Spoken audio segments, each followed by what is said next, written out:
On behalf of Cybervision Systems, I would like to welcome you to one of the most beneficial and powerfully effective personal achievement programs you will ever experience. The neuropsychology of self-discipline, the master key to success. My name is Richard Gebhardt, and I'm going to be your guide as we explore, learn, and use this fascinating and effective program for developing your power of self-discipline, the iron will, the inner strength and drive you need to achieve your life's goals and ambitions. This program is the result of many years of thoughtful scientific inquiry and research. In an attempt to discover and understand the main driving force, the core source of inner power that separates the dynamically achieving person from the unfulfilled, underachieving masses, Cybervision Systems has directed its financial and human resources to find the answer. Through its association with the famed Stanford University Neuropsychological Research Laboratory, and through 7 years of intensive investigation into the science of human achievement, Cybervision Systems has uncovered what it believes is the master key to success. The master key which unlocks the raw potential that lies dormant within the heart and mind of man. Simply stated, we call this key self-discipline. Self-discipline. What's the first thing that phrase makes you think of?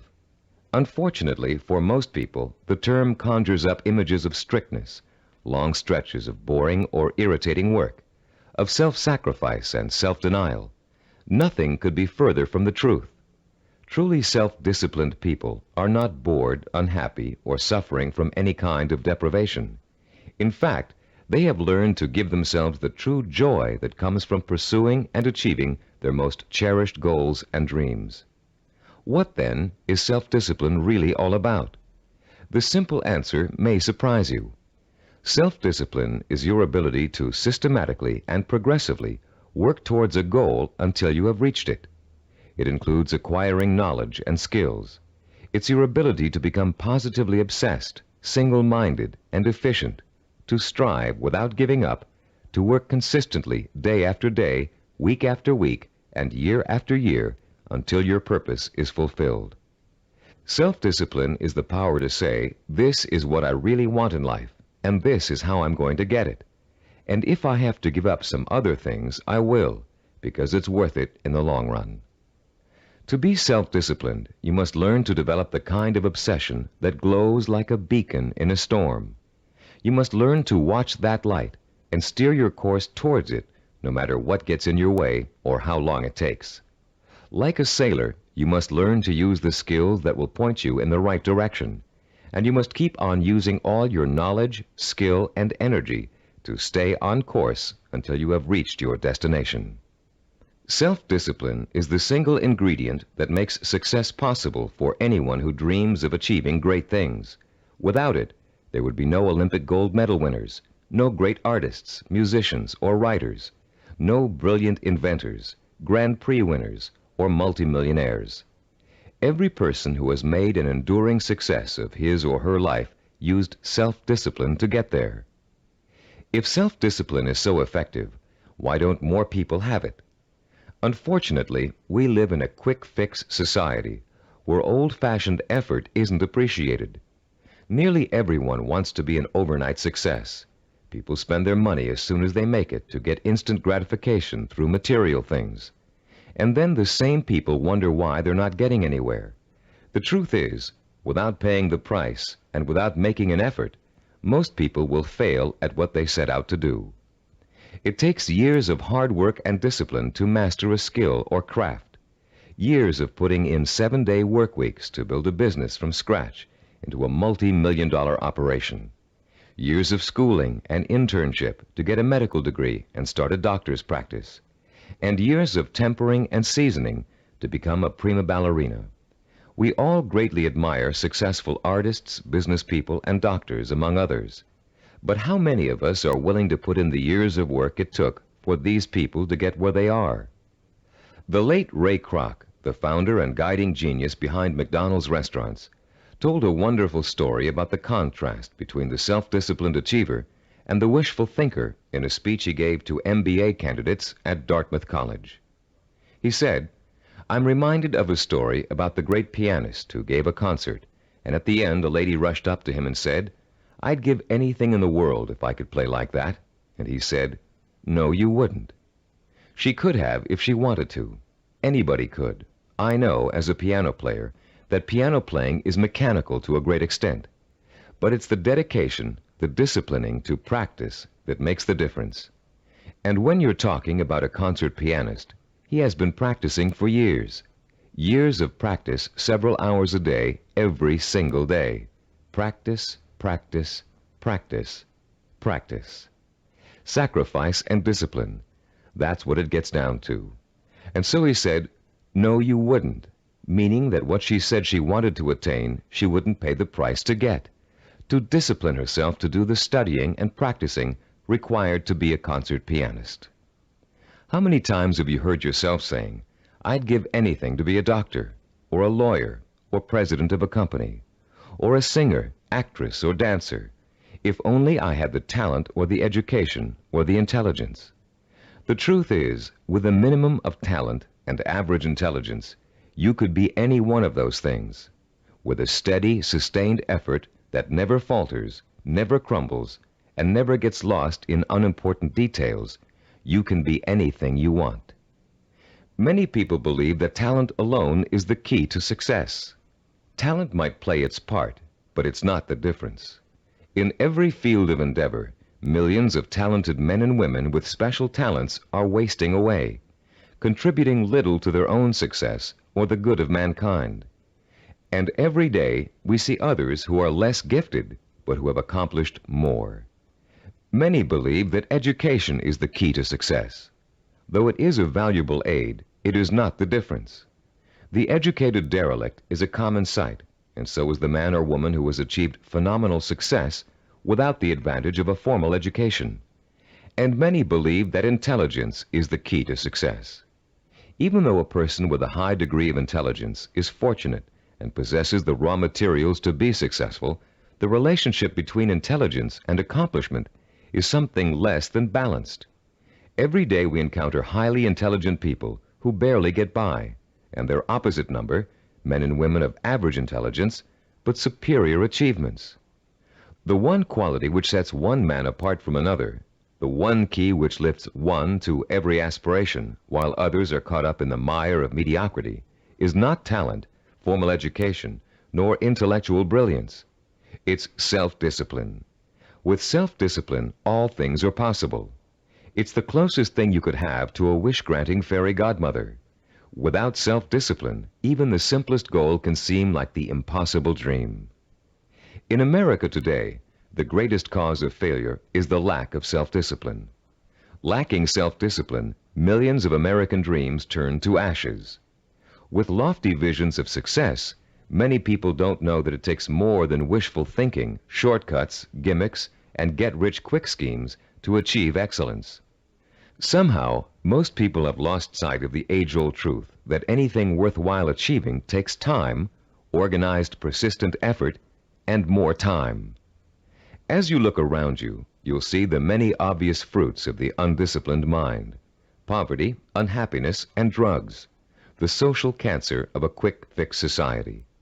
But it is the not-so-obvious, more subtle effects of the lack of self-discipline that we address here, the raw power and potential of talented and intelligent people that lies dormant, unchanneled, and wasted, untapped and unfocused because of the inability of these people to commit and mobilize themselves to a course of consistent action. The lack of self-discipline is the #1 killer of achievement in America. Successful people have one thing in common. They set their sights on a goal and work every hour of every day towards reaching it. They learned what they needed to do to reach that goal, and they found a way to do it.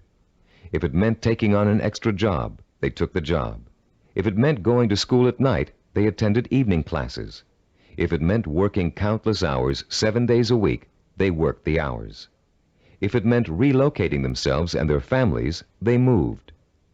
Success consists of self-discipline, and self-discipline consists of doing whatever you have to do for as long as you have to do it to get where you want to be. If you truly want to seek your fortune, You must develop the inner strength to relentlessly pursue your vision day after day, week after week, month after month, year after year, until it becomes a reality. And it will become a reality. Stop and think about all the things you wish you'd accomplished, the things you know you could have accomplished if you'd only had the self-discipline to pursue them. Would you have gotten more education? Practiced and practiced at your favorite sport until you had a chance of becoming a pro? Learn to read and write music and play an instrument? Study engineering so you could design and sell the ideas you're always dreaming up? Actually, there are things you've accomplished through self-discipline way back in your childhood. Just think, how long did it take you to learn how to walk? For how many weeks and months did you struggle to stand upright? How many bruises did you get from falling down? And how many times did you pick yourself up and try again? You learned to walk because, as a toddler, you became obsessed with learning to walk. You were determined to learn, no matter how hard it was at first or how long it was going to take. Every step you took was a small victory, and every time you fell down, it was just an excuse to start all over. Children are naturally self-disciplined because children believe that everything is possible. Children don't say, "I can't do it." Children say, "I want to do it." When you want something badly enough, and when you believe in it strongly enough, self-discipline will get it for you. Self-discipline is the most powerful tool you own for bridging the gap between wishful thinking and real fulfillment. Without it, you can only stare, as author Amy Gross says, like a window shopper at the good things of life, and shrug and move on. You can have those good things by developing the self-discipline to achieve them. What do you want that you're willing to pay the price for? What means so much to you that you'll spend weeks, months, or years pursuing it? Start thinking about your most cherished dream, because with the power of self-discipline, you're finally going to be able to achieve it, and this program will teach you how. The neuropsychology of self-discipline, your master key to success, will show you how to take the raw materials you already possess, your talent, intelligence, strength, and motivation, and turn them into the assets you need to achieve your life's goals. You'll learn how to gain the knowledge and skills that will set you on the path to success, and you'll learn to develop the kind of positive strength it takes to stay on that path until you have reached the very end. You may think it's impossible for you to develop the kind of self-discipline you see others using to achieve success. You may think you're too lazy, too scattered, too quick to give up. And that may be true of the way you're behaving now. But most people aren't self-disciplined because they never had a chance to experience the kind of joy and satisfaction that comes with mastering their own abilities and applying them to the one thing they really want in life. Once you get a taste of how intoxicating, of how free self-discipline feels, you'll be hooked on it for life. The neuropsychology of self-discipline is not the result of pop psychological and faddish theories, nor does it contain simplistic pablum-like success gimmicks found so often in many self-improvement programs. The neuropsychology of self-discipline program incorporates the breakthrough findings of one of the world's most respected brain researchers, Dr. Carl H. Pribram, director of the Stanford University Neuropsychological Research Laboratory, with the practical experience of Cybervision Systems' team of learning experts. Dr. Pribram is one of the most respected and renowned brain and behavioral researchers in the world. Trained as a neurosurgeon, Dr. Pribram has been conducting research into the brain and behavior for over 30 years. His pioneering work and discoveries have led to his being called the father of neuropsychology. Besides his responsibilities at Stanford, Dr. Pribram also serves as the Director of Advanced Research for Cybervision Systems. The neuropsychology of self-discipline incorporates two of Dr. Pribram's revolutionary discoveries. The first is his finding that our behavior is governed by images of achievement, and that without these images, we cannot mobilize and motivate ourselves to achieve our goals. The second is Dr. Pribram's discovery of how the human brain forms visual and sensory images and how these images affect our emotions, our power to commit ourselves to a course of action and see it through to the end with excellence through perseverance and persistence. Dr. Prebram's cutting-edge work lets us understand, for the first time, the relationship between thinking, sensing, motivation, and behavior. And by collaborating with Dr. Prebram, Cybervision Systems has been able to develop a powerful technology that enables you to harness your own mental processes and motivate yourself to develop the kind of iron will that will carry you through thick and thin to achieve your goals, achieve them well and completely, and enjoy the journey every inch of the way.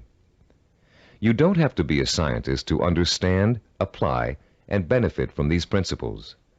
All of the complex research, development, and testing has already been done for you. We've turned Dr. Prebram's research results into a simple but powerful technology anyone can use to learn the beauty and joy of true self-discipline. Your neuropsychology of self-discipline program centers around 3 points of organization. First, in Session 2, you'll be introduced to a description of 10 characteristics of goal-achieving, highly disciplined people. Countless hours of research and interviewing went into gathering this information, all to discover the tools these people used to develop and exercise their powers of self-discipline. These characteristics will become a model or benchmark that you will strive to incorporate into your life. By keeping these characteristics close in mind, you'll have an achievable ideal against which you can measure your own behavior and habits as you strive to acquire and make permanent the skill of self-discipline. The second crucial section of this program is what we call the Knowledge and Information section. In Session 3, you'll be systematically guided through the easy-to-understand and learn principles of Cybervision's power of self-discipline. You'll learn once and for all that the power of self-discipline is the master key to your success. Not only will you learn why, but you'll thoroughly understand, in depth, the power principles of self-discipline. The third, and to you the most important section of the program, is what we call Action and Implementation. In Sessions 4 through 10, you'll begin the actual process of becoming self-disciplined, of developing the core skills that will enable you to achieve anything and everything you desire. You'll start by learning how to determine exactly what it is you want to achieve in your life. You'll then learn how to select role models who have already achieved what you desire to achieve, and learn patterns of success from them. You'll discover how to transform those desires into emotion-provoking imaginary blueprints, sensory images rich in sight, sound, touch, taste, and smell, images that excite and stimulate your emotions. You'll learn how to overcome the poisonous doubt that gnaws deep within you as you dwell and reflect upon your chances for success. You'll learn how to determine the knowledge and skills you need to achieve your desire, and how to plan your time so that you can progressively achieve your goal over a sustained period of time. And you'll discover the principles of persistence, how to break through the barriers of time, how to keep going no matter how difficult, painful, or tiring it may be, until your dream is realized. Once you have mastered the principles of self-discipline, you'll discover that nothing, literally nothing, is impossible for you. You will feel like a lean, hungry lion who has just been set free from temporary captivity, proud, aggressive, and equipped with the instincts and tools of survival. Included with this program is a personal study guide. It was designed to assist you in mastering the materials and applying the techniques contained in the audio cassettes. Use it well, for it will help you every step of the way in developing the power of self-discipline. Before you go any further with the audio cassettes, please read the introduction in the study guide. Complete the written exercises for this session, Session 1. Then prepare yourself to listen to Session 2 by first reviewing the background information on Session 2 in the study guide. By following the principles of this program, you will, for the first time in your life, be able to achieve whatever it is you desire and accomplish it with the pride of excellence. Talking about success is one thing. Anybody can do that. Achieving it day by day, month by month, and year by year is another. That's what you're going to learn in this program. How to do it. Behind every great achiever, there's another achiever. It may be someone close to home, a parent, teacher, or friend. It may be someone who's currently famous. Or it may be a historical or mythological figure. There are probably many young cadets at West Point and Annapolis today who secretly dream of someday repeating the astonishing feats of General George S. Patton, the legendary World War II hero. Yet Patton himself attributed his success on the battlefield to great military leaders of the past.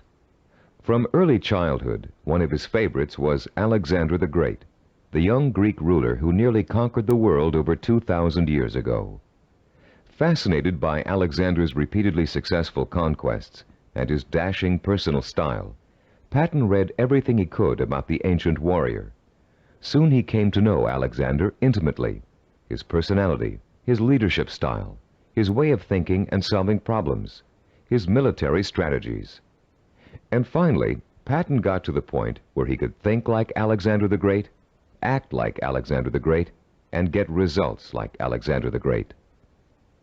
When he planned his battle strategies, Patton used tactics that followed along the lines of Alexander's greatest military achievements, and they worked.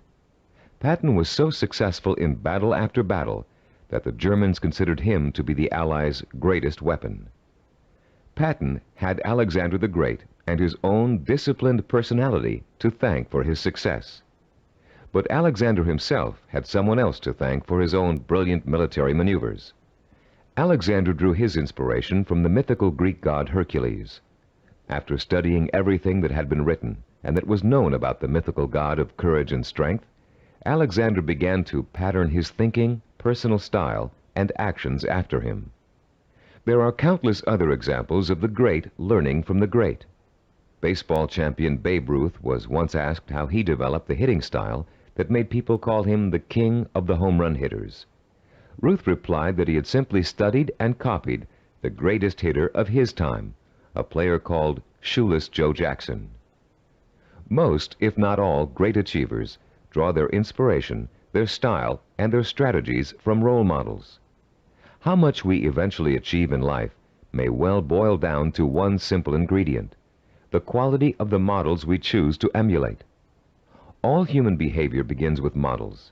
We learn to walk, talk, dress, and feed ourselves by watching our families doing those things every day. But we learn more than simple everyday activities from the people who surround us as we grow up. We also learn how to think and behave by watching the way they do. Some people have excellent role models, successful parents, or a family friend who has achieved far beyond the ordinary. But having a role model is just the first step toward becoming a disciplined achiever. You must use that model, make it a part of your own personality in order to succeed. This program will take you through the entire process, from start to finish. In this session, you're going to start by being given a role model of your own, a model of the disciplined, motivated achiever. You'll learn the 10 dominant characteristics of that model and be able to compare your own behavior to it. And you'll also learn about its opposite, the undisciplined underachiever, and why that person is destined to fail. Years of research have gone into the creation of this model. Cybervision has studied people who have been successful in business, education, science, the arts, and other fields. These people were tested for the possible presence of dozens of characteristics and attitudes. And when all was said and done, Cybervision found 10 qualities that were common to every one of them. Understanding the characteristics of the highly disciplined achiever can be as inspiring to you as Alexander the Great was to George Patton. Together, they will form a living, breathing picture of the type of person who is highly self-disciplined and who gets things done. With this picture in front of you, you'll have a model to pattern your own behavior after, and you'll be able to begin to reshape your life along rewarding, achievement-oriented lines.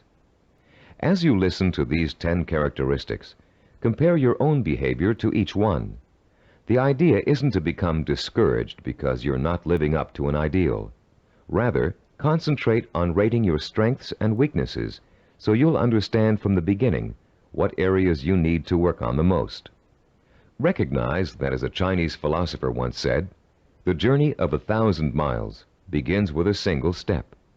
You've already taken that first step, by acquiring and beginning to use this program. Now, let's discuss the 10 characteristics common among highly disciplined achievers. The first characteristic of a self-disciplined achiever is a strong, well-defined sense of purpose. The self-disciplined person knows precisely what he or she wants and will go for it, even if it means sacrificing other things in life to get it. Take Norwegian explorer Roald Amundsen, for example. In 1887, when he was a boy of 15, Amundsen read the story of Arctic explorer Sir John Franklin. He was so inspired by Franklin's adventures that he secretly resolved to dedicate his life to polar exploration. And since no man had yet physically found the South Pole, Amundsen set his sights on being the first. His mother had other ideas. She wanted her son to be a doctor and insisted that he attend medical school. At first, Amundsen gave in, but then, unhappy and frustrated, he quit school, joined an exploration party, and went to sea. Amundsen spent years apprenticing in the treacherous Antarctic. It was hard physical work, and there was a lot to learn. He studied nautical techniques until he became a master sailor, and then he began to organize his own expeditions. 24 years after Amundsen chose his goal, he succeeded in achieving it. In 1911, he became the first man to find the South Pole. Contrast Amundsen's single-minded pursuit with the profile of a person who isn't sure what he or she wants to accomplish. The purposelessness personality drifts through life uncertainly, always searching, never finding. This is the type of person who changes jobs, leaves relationships, and starts projects but never finishes them. It's someone who never stays with anything long enough to become successful at it. People today are becoming more and more afraid of commitments. They're afraid of committing themselves to one career. They're afraid of committing themselves to one relationship. They're even afraid to commit themselves to staying in one place for very long. They talk about leaving their options open. Ironically, these people are very much committed to failure, because without a sense of purpose, they can't apply themselves to any one thing, and without applying themselves, they can never succeed. Look around you, and you'll see 40-year-olds and 50-year-olds who are still jumping from job to job, from relationship to relationship, always searching for an answer somewhere. They'll never find it. The second characteristic of the self-disciplined person is that he or she seeks out and uses positive role models, often called mentors. Patton found and learned from Alexander the Great. Roald Amundsen got his inspiration from Sir John Franklin. To be self-disciplined, you must find a mentor who can inspire you with his or her own example of discipline. This person will instill you with a sense of real possibility, the belief that if he can do it, so can I. The person who has no self-discipline tends to identify with and tries to emulate people whose values are quick fix. The undisciplined think success can be achieved through gimmicks, luck, or who you know. For this reason, they actually distrust and resent the truly successful. They cannot bring themselves to admit that it takes hard work and consistent effort to reach a lifelong goal. Rather than working to get their own lives in order, these people blame their lack of success on bad breaks. They will always have bad breaks until they give themselves a break. The third quality that distinguishes the self-disciplined person is the strength of his or her imagination. Self-disciplined people use a goal-setting technique called sensory vision. Robert Kennedy's immortal words explain it very well. Kennedy, himself a highly disciplined achiever, said, "Some men see things as they are and ask, why? I see things as they could be and ask, why not?" The key to developing this kind of vision is learning to use your imagination in a clear, creative way. Once you've decided on a goal, you must learn to visualize the outcome with strongly detailed, sensory-rich images. You must learn to clearly imagine the rewards of success through sight, sound, touch, taste, and smell. The French have an expression, déjà vu, which means already seen. The self-disciplined, when they reach their goal, have this sense of déjà vu, because they have already been there thousands of times in their imaginations. You can be sure General Patton knew what victory felt like long before he fought his first battle. And for Roald Amundsen, reaching the South Pole must have felt like a homecoming. The great film director Alfred Hitchcock said that the actual process of directing a film was almost anticlimactic for him. By the time production started on each of his films, he had already visualized every single frame and every single camera angle so clearly in his own imagination that making the movie consisted of just going through the motions. Hitchcock began each project with a template of what he wanted clearly and firmly set in mind. Those who lack self-discipline also lack vision. They have only the vaguest images of goals they might, maybe, someday want to achieve. These people are quite capable of creating sensory-rich visions, but unfortunately, they tend to apply those visions to scenarios of failure rather than success. The fourth quality exhibited by the self-disciplined individual is what we call a positive sensory orientation.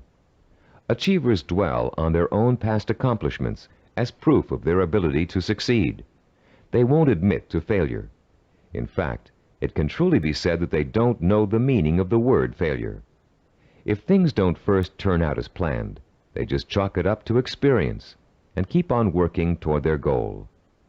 Self-disciplined people are so eager to learn that they feel every bit of life experience just brings them closer to achieving success. They're not afraid to try new approaches if old ones don't work anymore. They never lose sight of their goal, but they're open to more than one way of achieving it. And this kind of positive attitude ensures that they will. Those who lack self-discipline waste precious time and energy dwelling upon past failures. Through a vicious cycle of negative reinforcement, they use those perceived failures as an excuse not to try again in the future. They develop a fear of failure, a fear of making the effort, and failure generates failure. If you're convinced you can't do something, you won't be able to do it. The characteristics we've discussed so far all add up to a quality called self-assurance. The self-disciplined have a strong gut-level belief in themselves and their ability to succeed that is truly unshakable. Deep down in their hearts, they know they can do it, and no one can convince them otherwise. When Christopher Columbus set out to find a new route to the West Indies, Europeans thought he was crazy. The world is flat, they told him. If you sail west, you'll fall off the edge and be devoured by monsters. But Columbus believed the world was round, and he stubbornly applied to every monarch in Europe until he found one who would finance his voyage to what turned out to be the New World. The disciplined achiever is fueled by self-confidence, but the undisciplined are hampered by self-doubt. This foreboding of failure haunts them in everything they attempt to do, and effectively slams the door shut on any possibility they might have of succeeding.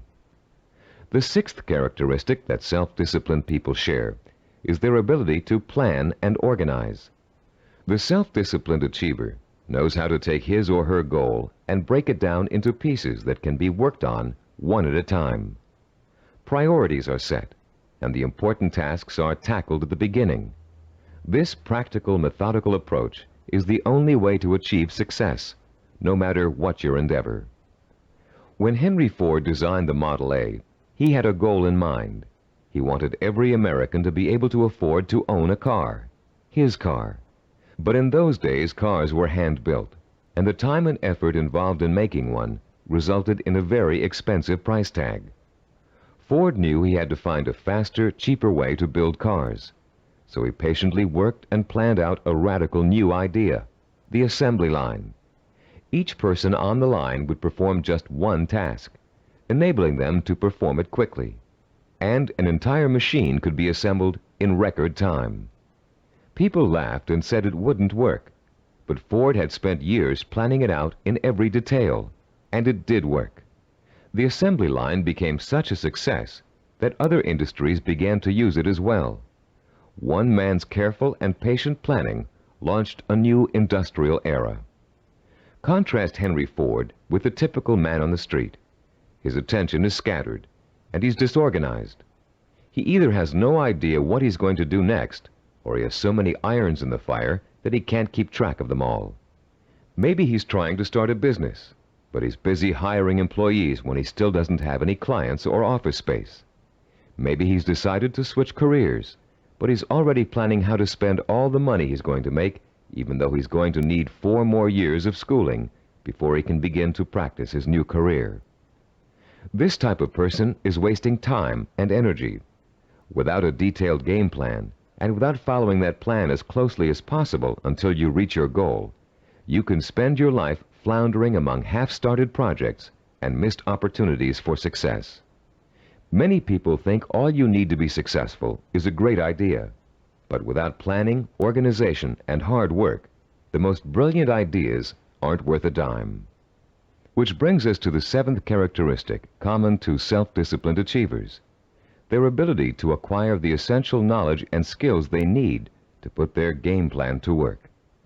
Achievers recognize how important it is to learn, and they're willing to make the necessary sacrifices to complete their own personal education. Sometimes this means going back to school.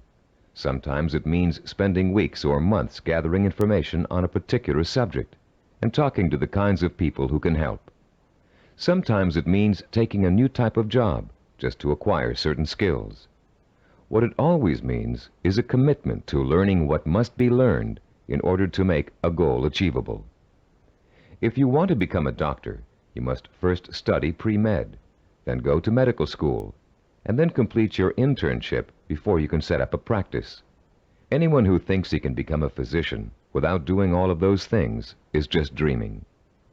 If you want to run your own business, there are ways of approaching your business education. You can go to graduate school and get an MBA. You can work for someone else in the type of business you want to start and get hands-on experience before going off on your own. You can find a partner who knows how to run a business and take on less responsibility in the beginning, watching what your partner does and learning the essentials. Those without self-discipline are always looking for shortcuts. They take weekend courses and think they're highly qualified for a new profession. They listen to one person's advice and think they've heard it all. They try to start a business without business plans. Going through a real learning process is too much trouble. Why is it so much trouble? Because the undisciplined person lacks patience, the 8th quality on our list of self-disciplined characteristics. The kinds of patience Christopher Columbus and Henry Ford exhibited. The kind of patience engineer Washington Augustus Roebling demonstrated in finishing the building of the famous Brooklyn Bridge. Roebling's father, John Augustus, was the brilliant engineer who designed the Brooklyn Bridge and began overseeing the building of it in 1869. It was going to be the first steel suspension bridge in the world, a feat of engineering for its time. But the project had hardly begun when the elder Roebling suffered a fatal accident, and someone had to carry on. That someone turned out to be his son. Washington Augustus Roebling took over where his father left off. But just 3 years later, he contracted Caisson's disease from spending so much time underground. The illness left him almost completely paralyzed, in great pain, and confined to a wheelchair for life. Some people would have given up the project under those conditions, but Washington Augustus didn't. Instead, he moved to an apartment in Brooklyn Heights that overlooked the bridge, and he sat all day at the window, watching the work as it progressed and supervising it from his living room. Messengers ran back and forth, conveying his instructions to the workers on the bridge. Washington Augustus worked this way for 11 years, until the bridge was opened in 1883. Obviously, the younger Roebling's patience paid off, mostly because he, like other self-disciplined achievers, was not intimidated by time. Roebling would have sat at that window without complaint for 20, 30 years or more in order to finish his project. It meant that much to him. Later in this program, we'll explore further the special relationship between the highly self-disciplined and time. For now, we'd like to point out that time becomes immaterial to those immersed in pursuing a goal. Hours pass as if they were minutes, weeks as if they were days, years as if they were months. The self-disciplined do not worry about time. They also see time as a tool. Accomplishment takes time, and people who wish to achieve have all the time in the world. Because every moment they're working towards their goal, they know they are coming 1 minute closer to reaching it. And for the self-disciplined, getting there is at least half the fun. The undisciplined view time as an enemy, something to beat. You'll hear them say, "I want it all now. I can't wait." Unfortunately, these people don't realize that time is going to pass anyway, and if they're not working toward their goal, they're only wasting the time they feel is so precious. The self-disciplined are persistent. This is the ninth quality that contributes to their success. They have what it takes to stick to their vision through thick and thin, day in and day out. They don't give up in spite of rejection, hardship, setbacks, or other people's opinions. They are relentless in their pursuit of their own dreams and goals. The self-disciplined are actually very stubborn. They succeed against all odds. When they get discouraged, they draw new inspiration and motivation from their sensory-rich visions of success. And that's enough to fuel their emotional drive to keep on making the effort. Ellie Hawkins, a mountain climber, is a good example of someone who just wouldn't give up even when the odds turned against her. She set out to climb a particularly difficult face of Yosemite's treacherous El Capitan. Ellie undertook this climb to prove that dyslexia, a learning disorder from which she suffers, can be beaten. In the middle of the climb, Ellie slipped and suffered a rope burn on her left hand that was so bad she almost lost complete use of the hand. She could have stopped there, but she didn't. What started out to be a 6-day climb turned into a torturous 8-day ordeal as Ellie worked with one hand, holding her wounded arm above her head to lessen the pain. Ellie reached the top and immediately announced plans to tackle another very difficult climb. No one doubts that she'll do it, because she has the hallmark of a disciplined achiever. The undisciplined are easy quitters. They give up when the going gets rough. They're more interested in having a good time than in working. Even worse, they find it impossible to have a good time when they are working. This brings us to the 10th and last characteristic of the self-disciplined achiever: the ability to experience pleasure while working to achieve his or her vision. These people are excited by their goals and become easily engrossed in the work it takes to get there. They're interested in learning, they enjoy acquiring new skills, and they have a good time while they're pursuing their ambitions. To the highly disciplined, there's no such thing as work. Their work becomes their life and their main source of pleasure. When they become successful, you often hear them say, "I can't believe I'm getting rich doing this. It's so much fun." And most of them would keep doing what they're doing, even if they weren't making money at it. To the undisciplined, work is the stressful, painful, boring part of life that must be tolerated between periods of pleasure. These are the people who live for the weekend, who are willing to work only because it gives them the disposable income they can spend on fun. And these are also the people who don't want to put in overtime or take work home unless they're being paid extra for it. If taking on more work will only get them a promotion or a crack at a better job, they won't do it. Now that we've identified the 10 qualities common to all self-disciplined achievers, we'd like you to begin comparing yourself against the model characteristics we just discussed. This self-assessment will give you a good idea of your own strengths and weaknesses. After you've finished listening to this session, turn to page 11 of your study guide and follow the instructions for using the personal assessment form you'll find there. Let's summarize the characteristics of self-disciplined achievers. First, they have a strong, well-defined sense of purpose. They know what they want. Second, they seek out positive role models for inspiration and learning. Third, they use sensory-rich visions and a vivid imagination to set the stage for their own achievement. Fourth, they have a positive sensory orientation. They expect to succeed rather than fail. Fifth, they have a deep-rooted belief in their ability to achieve. They are immeasurably self-assured. Sixth, they have the ability to plan and organize. They can break down what they want to achieve into manageable steps and set priorities that let them accomplish the most important things first. Seventh, They know how and when to acquire essential knowledge and skills. They're not intimidated by the thought of having to learn something new. Eighth, they have patience. The passing of time doesn't bother them. They'll keep working toward their goal for as long as it takes. Ninth, they persevere.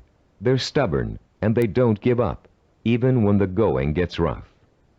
10th, they view work as pleasure, because work is bringing them closer and closer to the realization of the goal that will be their final reward. Turn off the tape now and score yourself on the personal assessment form. When you're done, turn the tape back on.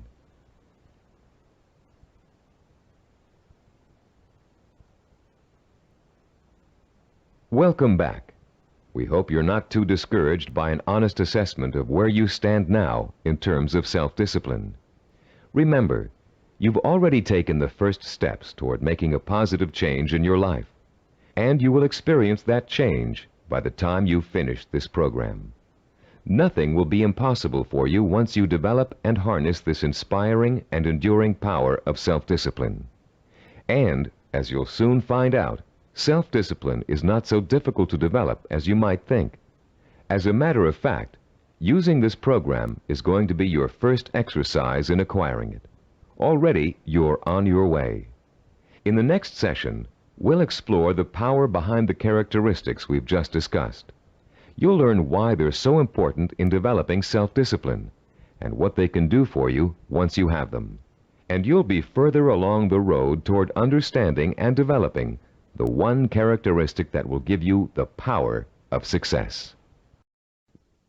After completing Session 2, you should now have a clear picture of your strengths and weaknesses as compared to the model of the self-disciplined achiever.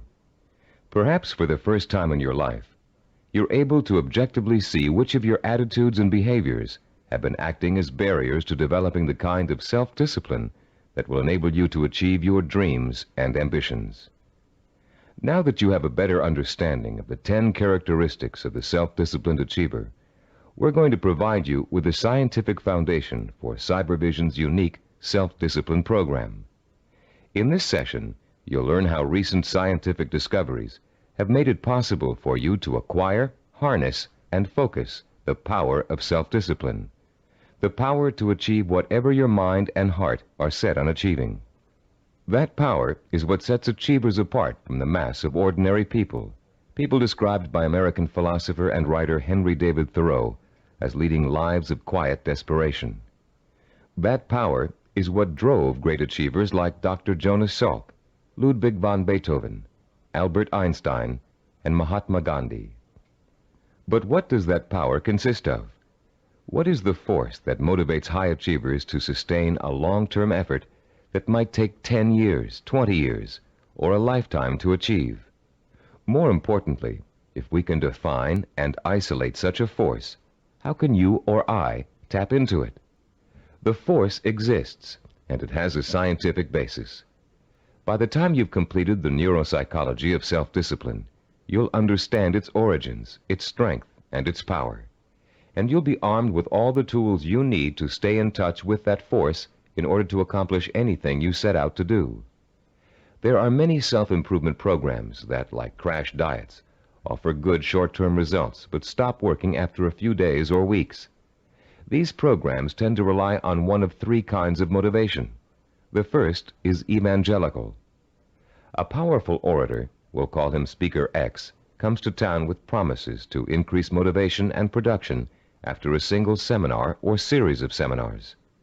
Perhaps your boss encourages you and your coworkers to go. Perhaps he even purchases a block of tickets. Meeting night arrives, you attend, and the speaker is indeed inspirational, as are the bells and whistles and songs and slogans that accompany him. It is a fever-pitched, emotionally charged experience that Speaker X has to offer. As he exhorts you to live up to your enormous potential, to work harder, better, and more enthusiastically, to use your talents, to use your mind, you feel power welling up inside you, and the people around you are feeling the same kind of power inside them. Yes, you're all saying, we can be more productive, we can have a better attitude, we can get ahead if we want to. The very air becomes charged with mass enthusiasm. The next day, you're at your desk a half hour early, and you work a half hour past normal quitting time. The same thing happens the day after. You start planning new ways to accomplish your work more effectively. You're feeling happier about the work you're doing. And for the next few weeks, it looks like you're getting more work done in less time than you ever have before.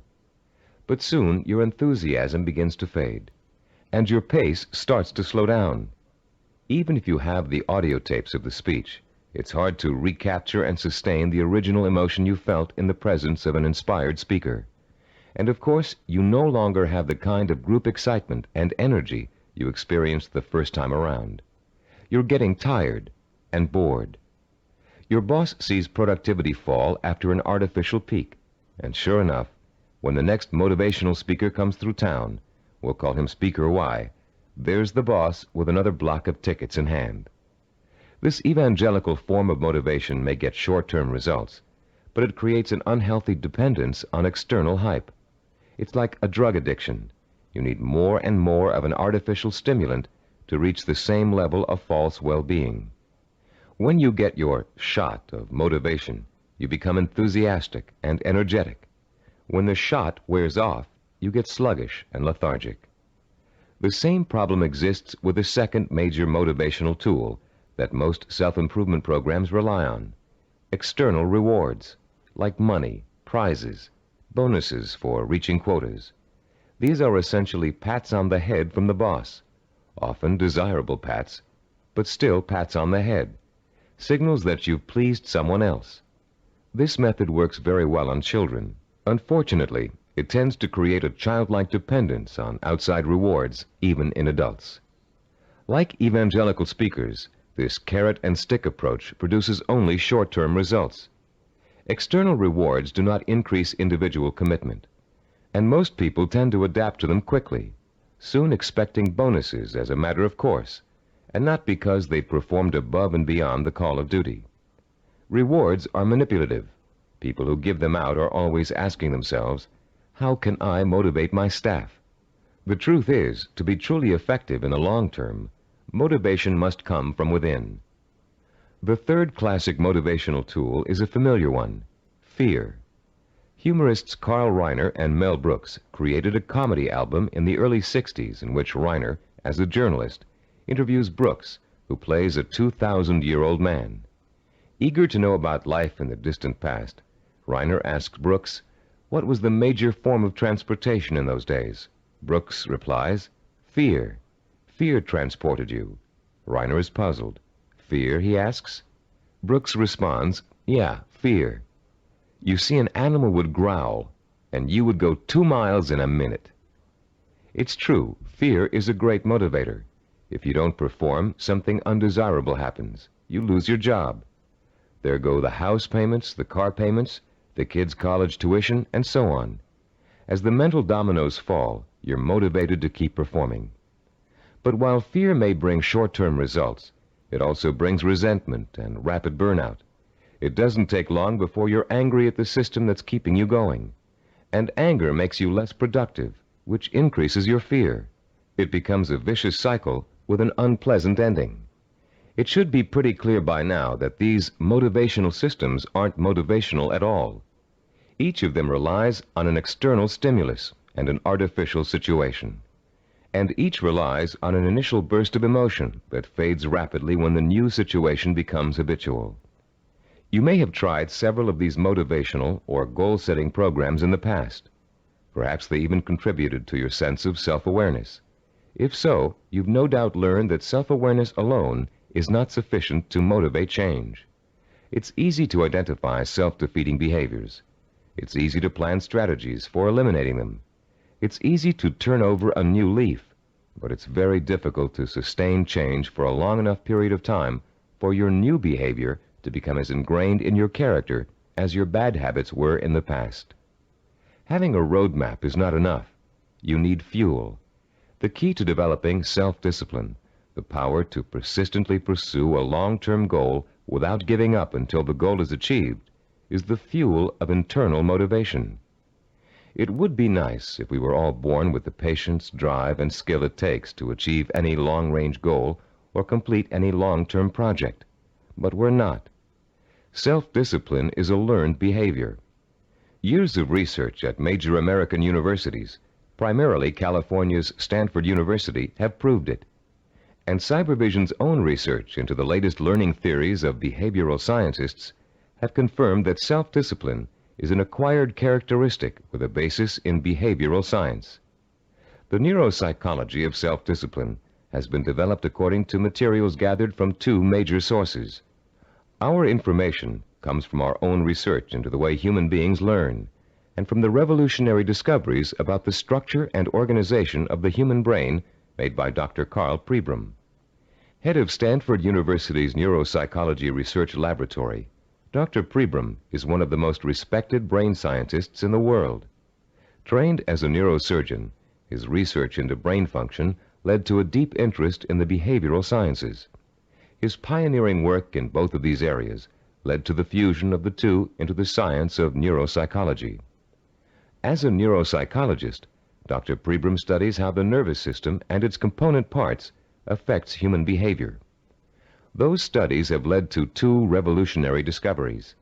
The neuropsychology of self-discipline incorporates both of them. The first of Dr. Pribram's discoveries explains how the human brain forms visual and sensory images, and how those images affect our minds, our bodies, and our behavior. The second discovery is that our behavior is governed by images of achievement, neuronal blueprints of the skills and actions that determine our success or failure in the achievement of our goals. Let's discuss how each of these scientific discoveries leads us to understand the power and the origins of self-discipline. Many scientists and psychologists have believed for years that the human brain barely distinguishes a real experience from an imagined one. Best-selling self-help books like Psycho-Cybernetics, Think and Grow Rich, and others have used this belief as their foundation for motivation and change. This idea has also been the cornerstone belief of people involved in metaphysics and the human potential movement. The idea that the brain cannot tell the difference between a real experience and an imagined one has never been scientifically proven until Dr. Pribram's research showed us that it is true. But Dr. Pribram's research did not prove that, as many people think, all you have to do is imagine what you want, and through the magical power of the mind, you will achieve it. If this were true, achievement would be easy. And as anyone who has tried to achieve a long-term goal will tell you, it is not. Put into its proper perspective, this concept of imagination is critical to achievement, but not because imagination possesses a magical power to attract success like a magnet. Imagination is critical to achievement because it evokes the power and emotion that stimulates and sustains the drive to achieve. The human nervous system responds emotionally to imaginary images rich in sensory detail, in sight, sound, touch, taste, and smell, as if they were real. In fact, the brain doesn't distinguish between sensory-rich imagination and reality. That's why the sight of a hand reaching for a murder victim on a movie screen can inspire the same terror, the same rapid heartbeat, and rush of adrenaline as a real threat does. You can perform a simple demonstration of how an imaginary image affects the body's responses right now. Close your eyes and imagine for a moment that you're holding a firm, ripe lemon in your hand. Now bring the lemon up to your mouth and slowly bite into it. As your teeth break through the peel, penetrate the skin, and sink into the flesh of the fruit, imagine the juice exploding into your mouth. What did you experience during this exercise? Did you develop a feeling of bitterness and distaste? Did you pucker up in response? Did you begin to salivate, as you would if you really took a bite out of a lemon? The feeling of bitterness is an emotional response, provoked by the imaginary sensation of the lemon juice being absorbed by the mucous membranes in your mouth. The buildup of saliva was a physiological response. Saliva neutralizes the acid level in lemon juice. You can create a similar response by imagining yourself biting into an onion. Rather than experiencing a sense of sourness and a watering of the mouth, your eyes will begin to burn and tear. This power of imagination to create physiological and psychological responses is crucial to the survival of the human species. The images of love and eroticism stimulate sexual response for reproduction. The image of fear stimulates the fight or flight response for survival. But our brain's ability to respond to images is a two-edged sword. The person who is dominated and controlled by emotional impressions becomes a victim of his own sensory images. These people act impulsively in response to their feelings. They have little control over their environment. They are easy prey for fear, superstition, and con artists. They are usually unhappy. On the other hand, the person who understands the power of imagery and who can deliberately harness a flood of sensory images to reinforce an intellectually formulated plan has a lifetime source of energy to apply toward positive action. This person uses emotion as fuel. Only when the imagination is harnessed and focused on the benefits and rewards of a specific goal can we light the fires of self-motivation and develop the kind of self-discipline that will help us achieve that goal. Dr. Pribram made a second significant discovery in his research into the brain and human behavior. He found that all of our actions are governed and driven by what he calls an image of achievement. That image of achievement is actually a mental blueprint for reaching a goal. It is made up of images rich in sight, sound, touch, taste, and smell. And in the mind of a highly self-disciplined achiever, it serves as the source of emotional fuel that drives him to work long and hard to reach his goal. Wimbledon tennis champion Stan Smith reported that once he realized that he could compete with some of the world's best tennis players, he established a vision of himself becoming the #1 tennis player in the world. He imagined winning the Wimbledon title years before he actually achieved it. He saw himself receiving the trophy, dancing at the winner's ball. He felt the worldwide acclaim that would accompany his success. He used that vision as an emotional well from which to draw the necessary strength, persistence, and perseverance to spend thousands of hours in practice and competition, developing the skills and experience that would eventually see him to the realization of his dream. Have you ever heard someone say, "I wanted it so bad I could taste it"? That's the kind of stimulus that motivates the self-disciplined achiever. Not only can the achiever taste victory, he can see, smell, hear, and feel it too. After years of research, we now know that such deep, sensory-rich images are the actual language of the brain. Although it is actually far more complex, the brain can be compared to a computer.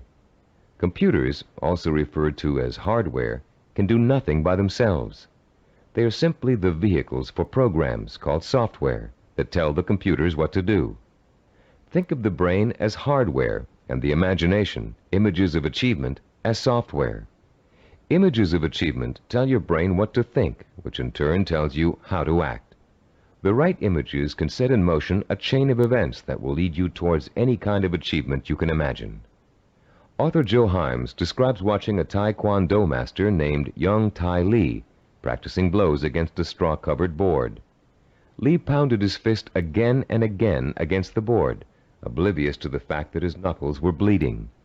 When Lee's practice was over, Himes asked him whether his hand hurt. Lee replied, "Not until just now, when I thought about it." When Himes looked astonished, Lee explained further, "When I was striking the Makawara board as you came in, my mind was on my home in Korea. Though I was standing here, I was seeing the mountains I knew as a youngster and the children I played with, hearing their laughter and my mother's voice. I was unaware of the pain in my hand." Lee then told a dramatic story of his own Taekwondo master, who once underwent a sinus operation with only his own concentration for an anesthetic. "How was that possible?" Himes asked. "Regulate your breathing," Lee replied. "Fix your eyes and mind on something else, perhaps a rock or a spot on the floor or ceiling. Concentrate on that object, savor it, taste it, give it color, and smell the dimension. Let it absorb all your thoughts and concentration, and the pain will diminish." If we replace the word object in Lee's description with the word goal, we have the perfect description of a sensory blueprint. Concentrate on that goal, Savor it, taste it, give it color, and smell the dimension. Let it absorb your thoughts and concentration. This ability to use sensory images to marshal one's powerful sensory impulses toward a goal is the essence of self-discipline. We are all born with imagination. Self-disciplined achievers have learned to use it to achieve even the most seemingly impossible goals. The self-disciplined achiever begins the journey to success with imagination. He asks himself, if I can have whatever I can imagine, what do I want? What is my purpose? When he has defined that purpose, he uses his imagination to create a vision of achievement, a sensory-rich image that will evoke an emotional response so strong that he is driven to action to bring his vision to life. And when he has achieved that goal, he uses his vision to create new goals, for the self-disciplined achiever never stops. He has learned such a powerful method for becoming successful that the pleasure of succeeding has for him become life itself.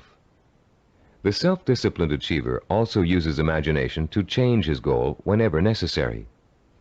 As images evoke emotion, and emotion propels him to act, he gets closer and closer to his goal. And the closer he gets, the more his reality changes.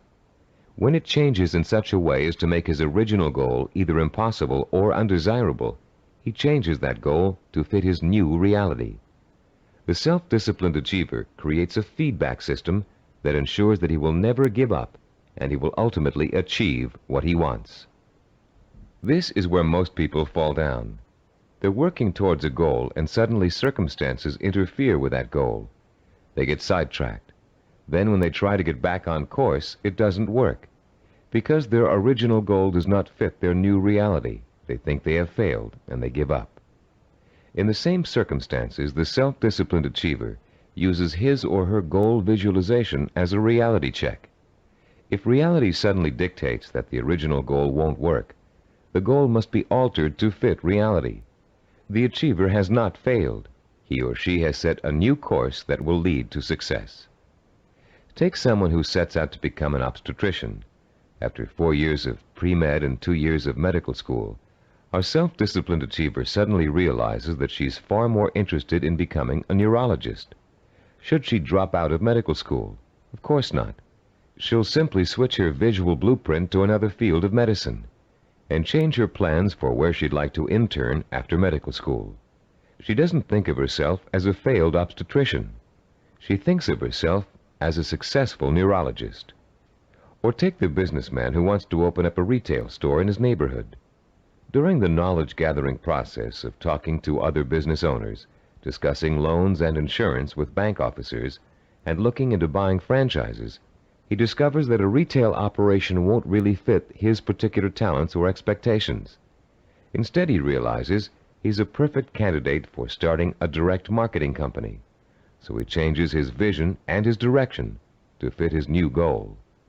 For these people, the fire still burns, but the trial and error process of working towards their goal has led them in directions they wouldn't originally have thought to go in, and they will be successful because they're flexible enough to grow and change as their goals grow and change. The relationship between vision, self-motivation, and achievement can be condensed into an easy-to-understand 7-step formula for developing self-discipline. As we explain that formula, you can refer to your study guide and follow along as we talk about the 7 keys to self-discipline outlined in Diagram 3.1. The first step in developing the power of self-discipline is to create a purpose. You must define a cause to which you can wholeheartedly commit your time, resources, and energy. This cause points you in a direction. It gives you a reason for making the effort. It lights a small spark inside you that will soon begin to burn with emotion and drive. The second step is to find role models who have already achieved what you want to achieve. Study their life patterns, their methods and techniques for reaching their goals. Let their example inspire you, and realize that they are normal people just like you, but they are self-disciplined people. With the power of self-discipline, you can achieve as much as they have. With a firm purpose in mind and an exciting sense of possibility sparked by your role models, you'll find yourself developing a strong-willed emotional belief in your ability to succeed. The first small spark of hope is turning into a glowing ember of possibility. In the third step, you'll translate your feeling of possibility into a sensory-rich vision of success. At this point, with a vision rich in touch, taste, sight, smell, and sound in front of you, you'll make the leap from the possible, "I think I can do it," to the heartfelt, "I know I can do it." Your vision and your belief will fan the embers of conviction until they burst into a flame of emotion that incites you to action.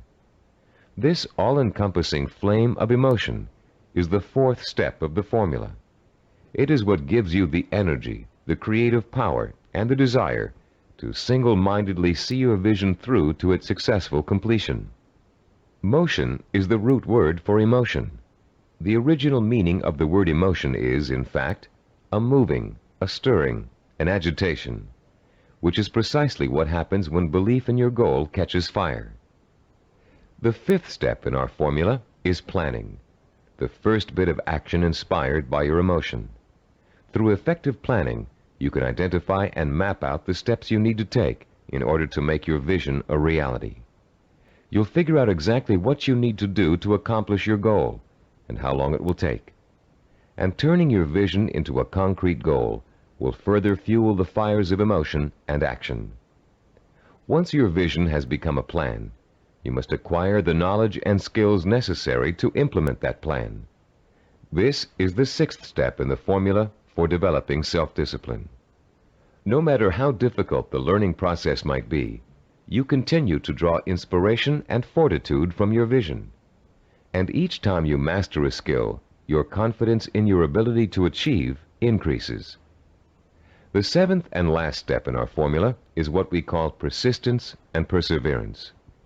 Persistence is staying with your vision, seeing it through to its completion, no matter how long it takes or how difficult it is. Perseverance is persisting in spite of setbacks, disappointments, and hardship. Once you begin acting to achieve your goal, your drive to sustain the forward motion, to persist and persevere, is constantly fueled by the strength of your initial vision. And as you get nearer and nearer to accomplishment, the vision becomes more and more real. As your vision fuels reality, and reality fuels your vision, your drive to achieve begins working like a giant breeder reactor. You've put into motion a self-perpetuating spiral of vision, belief, emotion, motion, and reality. This formula for harnessing the essence of self-discipline will change your life. For the first time, science has given us the power to truly be able to change our own circumstances from the inside out, to understand what makes men and women overcome tremendous odds and obstacles to achieve greatness. For the first time, greatness is within the grasp of each of us. Through the understanding of the scientific principles that govern our thinking and behavior, we can, for the first time, program ourselves for success. In the next session, you'll begin to put the principles you've just learned into action. You'll learn a powerful sensory exercise which will let you determine your true goal. And once you've taken that vital first step, you can begin the exciting journey of action that will propel you towards the ultimate achievement of your heart's desire.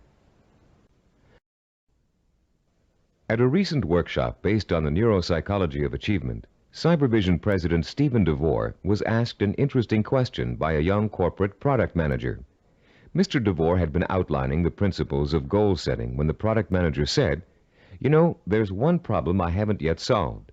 We talk about opportunities and goals, but there are so many opportunities to choose from, so many different directions we can go. How do you figure out exactly what you want to go for? How do you focus in on one choice among so many?" This session addresses that very problem, the problem of finding a purpose, and it isn't always easy. We live in a free society filled with opportunities for anyone who wants to take advantage of them. It's wonderful to have so many choices, but sometimes it makes choosing what you really want to do, your purpose, even more confusing than ever. Still, there are ways to narrow your choices down, and this session will show you how to do it. Through an exciting and powerful 4-point exercise, you're going to learn to pinpoint what it is you want most in life, out of all the things you may think you want. It will take some effort, some soul-searching, some creative thinking, and the outcome may surprise you. By the end of this session, you'll have chosen and defined what we call a macro purpose. The term macro means large or inclusive. Your macro purpose is equivalent to what creative people call the big idea. It's your main desire, your real purpose in life, your reward for hard work and effort. It's going to become your very reason for existing. Besides defining your macro purpose, in this session you're going to learn what micro purposes are and how they're used. Micro purposes are the stepping stones to your macro purpose. They consist of all the things you need to do to achieve your most important ambition. To help you thoroughly understand the concept of macro and micro purposes, think back for a moment to your early years in school, when you first learned to do simple math. Remember what a struggle it was to understand how to add, subtract, multiply, and divide? Numbers seemed a mystery to you back then, and you may have thought you'd never learn how to perform the most basic math functions. At the time, learning math for you was a macro purpose, and all the elements of learning it were micro purposes. You had to learn to count, for one thing. You had to learn the symbols for addition, multiplication, subtraction, and division. And you probably had to memorize the multiplication tables.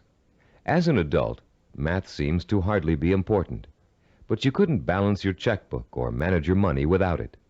And if you're a stockbroker, accountant, retail store manager, or bank teller, among other things, math is an important part of your job.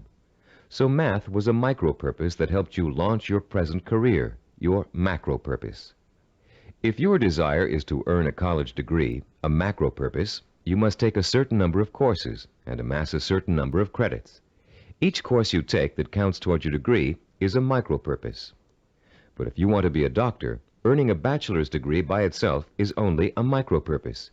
You still have to attend and graduate from medical school and complete an internship, more micro purposes, before you can be licensed to practice medicine. As you can see, macro and micro purposes change according to your stage in life and what you want to accomplish at the moment. A teenager may enter college with no clear idea of what he or she wants to do except finish school, the macro purpose of the moment. But by the third year of school, that student may decide on a career that requires additional schooling and a period of apprenticeship. So finishing school becomes a micro purpose, a stepping stone to a rewarding career. But macro and micro purposes don't just apply to careers or lifelong goals. Setting a macro purpose and determining what micro purposes are necessary to achieve it is an excellent way to help you accomplish any goal, no matter how large or small. It's a logical and creative process that lets you organize your thoughts and actions to make your goal clearer, more rational, and easier to achieve. Just imagine for a moment that you're stranded alone in the wilderness on a freezing winter day. It's late afternoon, and there's no hope of rescue before the next morning. Somehow, you have to figure out a way to survive the bitter cold night, your macro purpose. Your micro purpose is keeping warm, and right off the bat you can think of 3 ways to do this. The first is to put on some more warm clothes, but you don't have any, so that choice is out.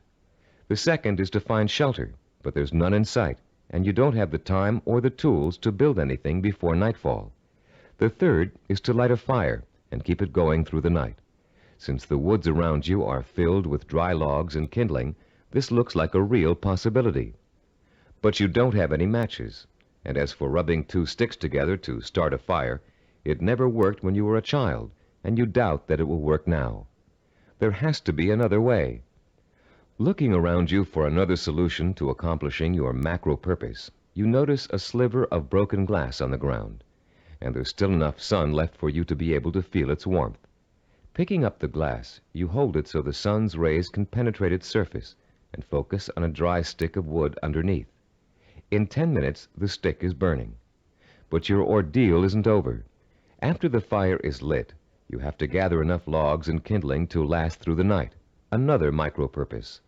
And then you have to force yourself to stay awake all or most of the night to make sure the fire doesn't go out. In the course of this harrowing experience, you've chosen a macro purpose, staying alive, and defined all the micro purposes that went into it.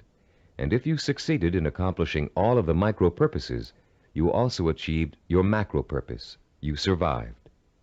Defining your life's purpose and the steps you must take to achieve it may not be a life and death matter, but the principle works the same way.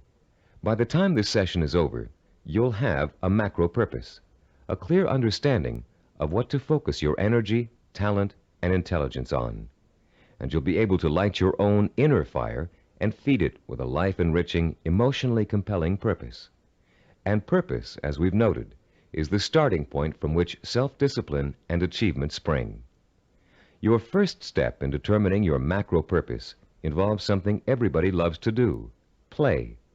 You've already learned how important enjoying work is to the highly self-disciplined. To these achievers, work and pleasure are synonymous. Now you're going to get a taste of how easily this can happen. For the next few minutes, I'm going to ask you to work and play as you engage in a process called limitless wishing. Start by closing your eyes and relaxing. Imagine that you're on a beautiful, deserted beach, walking barefoot in the sand. A soft breeze is keeping you cool, and you're enjoying the sound of the waves splashing rhythmically against the shore. As you stroll along the water's edge, you see an object in the near distance that's half buried in the wet sand. The waves splash over its surface, then recede, leaving it exposed to your curious eyes. You wonder what it is, and you start to walk a little faster so you can reach it before it's engulfed by the next wave. In a couple of minutes, you're standing over it, still not sure what it is. It's metal, somewhat round, and looks like an old lamp. You dig your fingers into the wet sand and pull it out. There's an inscription on the side of the object, but you can't read it clearly. You begin to rub some of the sand away from the oddly shaped letters. Suddenly, the lamp begins hissing, and it releases a cloud of what looks like steam or gas. Frightened, you drop it, but you continue to watch what the lamp is doing out of curiosity. Slowly, before your very eyes, the cloud begins to assume human shape, and soon you're looking up at the largest person you've ever seen. When it speaks, its voice is rich and kind, and its message is amazing. The genie thanks you for releasing him from hundreds of years of captivity inside the lamp, and according to the hospitality of his people, he offers you a reward for helping him. You have only to name 5 wishes, he says, and they will be granted. You can ask for anything, he tells you, as long as it is specific and humanly possible to achieve. At first, you refuse his offer, but as he continues urging you to accept, you begin to realize that no, you aren't dreaming, and yes, you really can have your 5 wishes. The possibilities start dancing before your eyes. Think long and hard about it. What are the things that will turn your life around and make you truly happy? What is it you secretly wish for, day in and day out, every day of your life? Take your time in deciding. This is too important for you to rush over. You may change your mind about your first choices after you've thought about it some more. When you do make your final selections, write each one down in the space provided on page 18 in your study guide. Start each wish with the term, I want, and write it in clear, specific language in the present tense. Turn your tape off now and decide what you will wish for.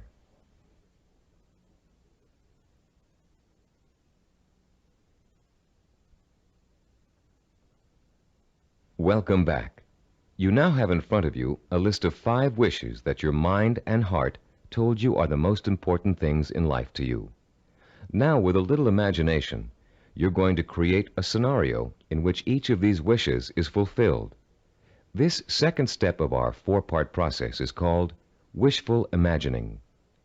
Close your eyes again and picture, in as much detail as possible, that your first wish has come true. If you wished for a great deal of money, imagine how your life has changed now that you've gotten it. Imagine the kind of house you're living in, the kind of car you're driving, the kind of clothes you're wearing, and what you're eating for breakfast and dinner. Maybe you've got a private plane or a swimming pool, a new career, new friends, or the same friends you have now, but with a new attitude toward you. Try to imagine that you're having dinner or drinks with your best friend, and you're explaining to that friend how your new life feels. This is a friend you trust completely, so you can say anything, positive or negative. Really imagine you're there, in the restaurant or bar being served food or drinks, with people talking around you and soft music in the background. Imagine what you look like.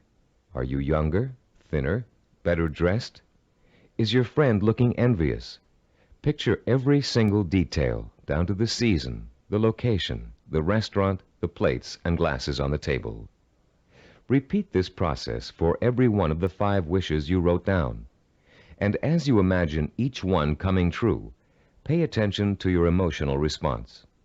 Are some wishes easier to imagine than others? Did 1 or 2 really make your pulse quicken with excitement? Are there any that felt particularly comfortable, as if you could just walk right into the scenario and feel at home? Which one seemed to draw you in like a magnet? There will be one wish that unmistakably evokes the greatest emotional response in you. That wish will be your final choice, and you'll be ready to proceed to the 3rd step in defining your purpose, the step we call creative biography. When truly accomplished people pass away, they've generally left behind a legacy of achievement in art, finance, politics, or the social sciences. Biographers and historians then catalog those achievements so others can read about them for inspiration. For example, here's the entry on a man named Thomas Arnold from the Britannica Junior Encyclopedia. The text of this biography also appears in your study guide on page 18. The biography reads as follows: Thomas Arnold, 1795 to 1842. Some people are loved without being respected, and others respected without being loved. Arnold of Rugby was loved by many, respected and admired by everyone who knew him. Born at Cowes, Isle of Wight, this great headmaster and scholar was educated at Winchester and at Oxford in England, where he distinguished himself in classics and history. He left Oxford in 1819, and after 9 years of study and writing was elected headmaster of Rugby School. His powerful personality set its mark on the school from the first, and made it great in a new sense. He was very religious, and he inspired his boys with new and more serious ideals of scholarship and life. He found time, too, during the 14 years of his headmastership, to publish sermons, an edition of the Greek historian Thucydides, and a history of Rome. In 1841, he was appointed professor of modern history at Oxford, but died the following year. He was buried in Rugby Chapel, and his son Matthew wrote a beautiful elegy about him on that occasion. Arnold was too forthright to be tactful in his dealings with boys or indeed with grown-ups, but he always won their respect, and often their love, by his high-minded attitude toward life and its responsibilities. This entry can only summarize the lifelong accomplishments of a beloved teacher and respected scholar.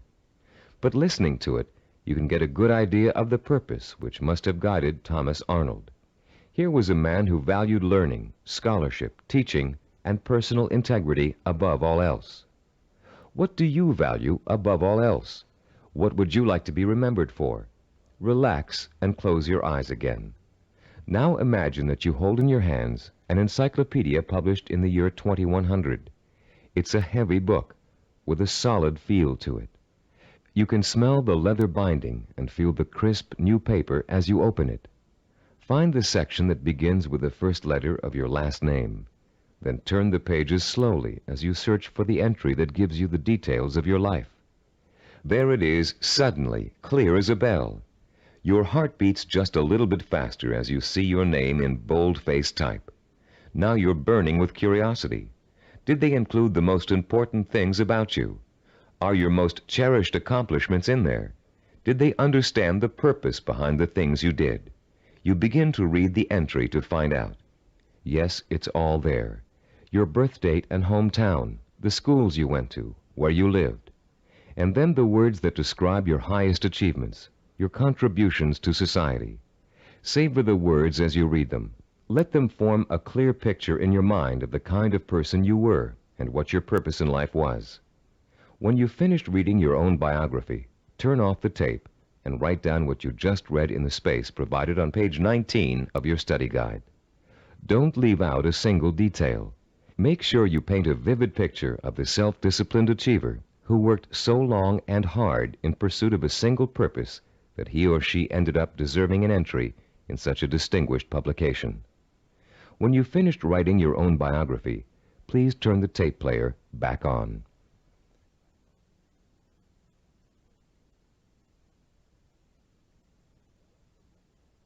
Welcome back.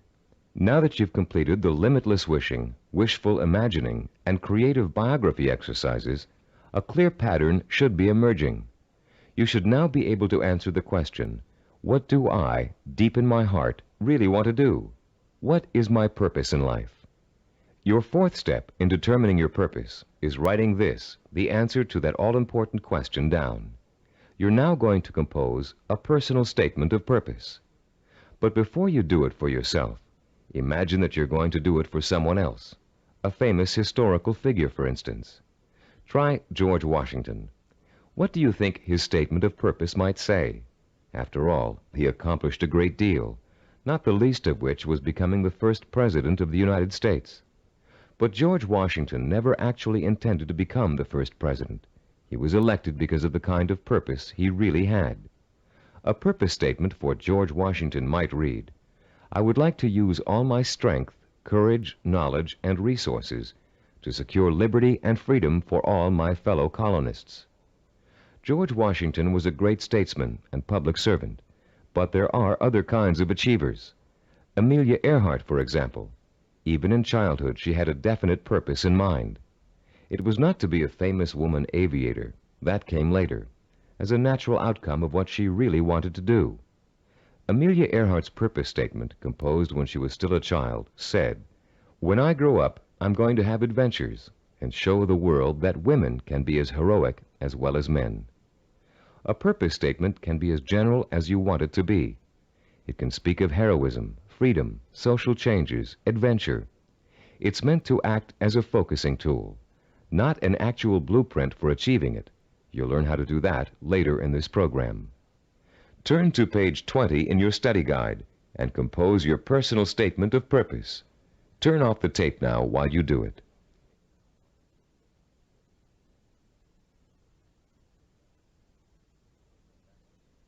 Welcome back again. You've come a long way in this session. You've learned to use limitless wishing, wishful imagining, creative biography, and a statement of purpose to narrow down your options and make a final choice about where you're going to focus your efforts. You've just used this four-part process to make a major decision about what you really want to accomplish and achieve in your life. But you can use it again and again, anytime you feel it's necessary, to aid you in making any kind of decision, from the smallest to the most important. This process works equally well for macro and micro decision-making. Whether you know it or not, you're now well on your way to becoming a self-disciplined achiever. You've learned to use one of your richest natural resources, your intuition and imagination. You've discovered what it is you really want to achieve and have written it down as a statement of purpose. You've laid the solid foundation upon which the power of self-discipline is built. We'd like to congratulate you on what you've already accomplished. In our next session, you're going to learn how role models can inspire and teach you to achieve your lifelong ambition. In Homer's The Odyssey, one of the oldest surviving epic poems in the world, there is a character named Mentor.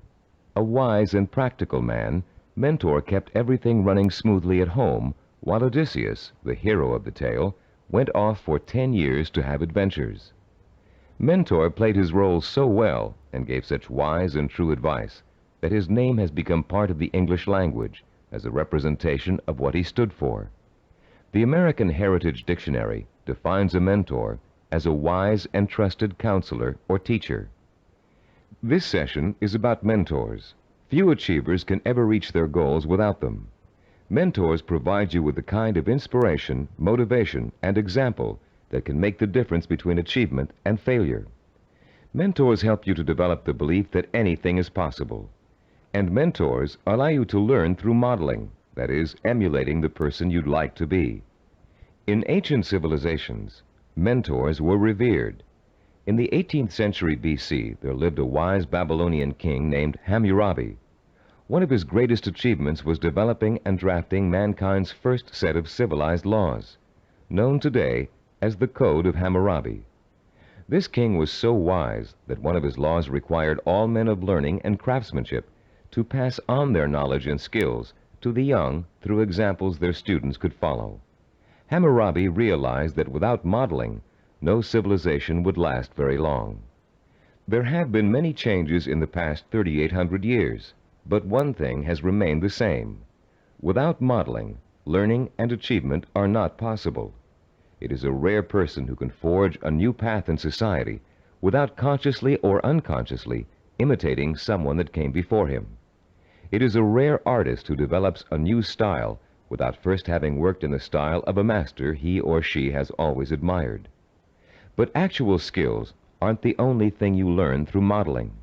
Values, attitudes, and behaviors are also passed on from mentors to students. And whether you realize it or not, you've been a student of behavior all your life. As an infant, your eager mind quickly grasped everything that was going on around you.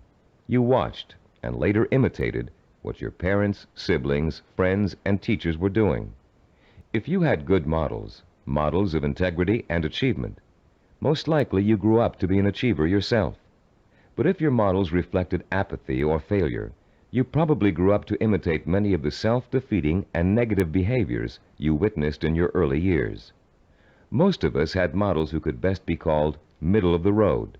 Your parents may have had specific skills and abilities they were proud of, but fell short of being a good example to you in other ways. An older brother or sister may have possessed exceptional talent in an area where you couldn't possibly compete. As a result, you've probably been instilled with a mixture of negative and positive attitudes about yourself and your abilities to succeed. It's time for you to develop the kind of positive outlook that is critical to developing self-discipline. It's time for you to throw off the cloak of self-doubt and realize that when you acquire self-discipline, you have what it takes to achieve your goal. It's time for you to use that self-discipline to develop the knowledge and skills you need to achieve. And in order to do all those things, it's time for you to find mentors who have already accomplished what you want to achieve. You're no longer a helpless infant who can't pick and choose good models to learn from. As an adult, you have the intelligence and power to go out and find the kind of mentors who will inspire and teach you with examples of their own persistence and positive attitudes and behaviors. By the time we finish this session, you'll know how to find your own personal mentors and use them to their fullest ability. And you'll be able to overcome the negative attitudes and lack of self-discipline that have been holding you back up until now.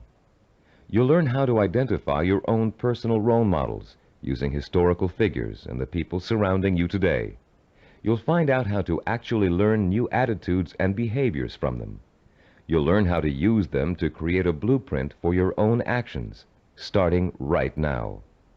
And more importantly, you'll learn how to draw inspiration from them, the kind of inspiration that empowers your purpose, what you want to achieve, with a sense of possibility. If others have achieved it, then it's possible for me too. How do you go about finding mentors? At first glance, it may seem that there's nobody even remotely accessible to you who has the same kind of hopes and dreams as you do. But high achievers always find a way, and so can you. In our research, we discovered that achievers draw their inspiration from role models in two ways: indirectly, from reading and watching films, and directly, through day-to-day observation and contact. Let's first discuss how self-disciplined achievers indirectly find their mentors.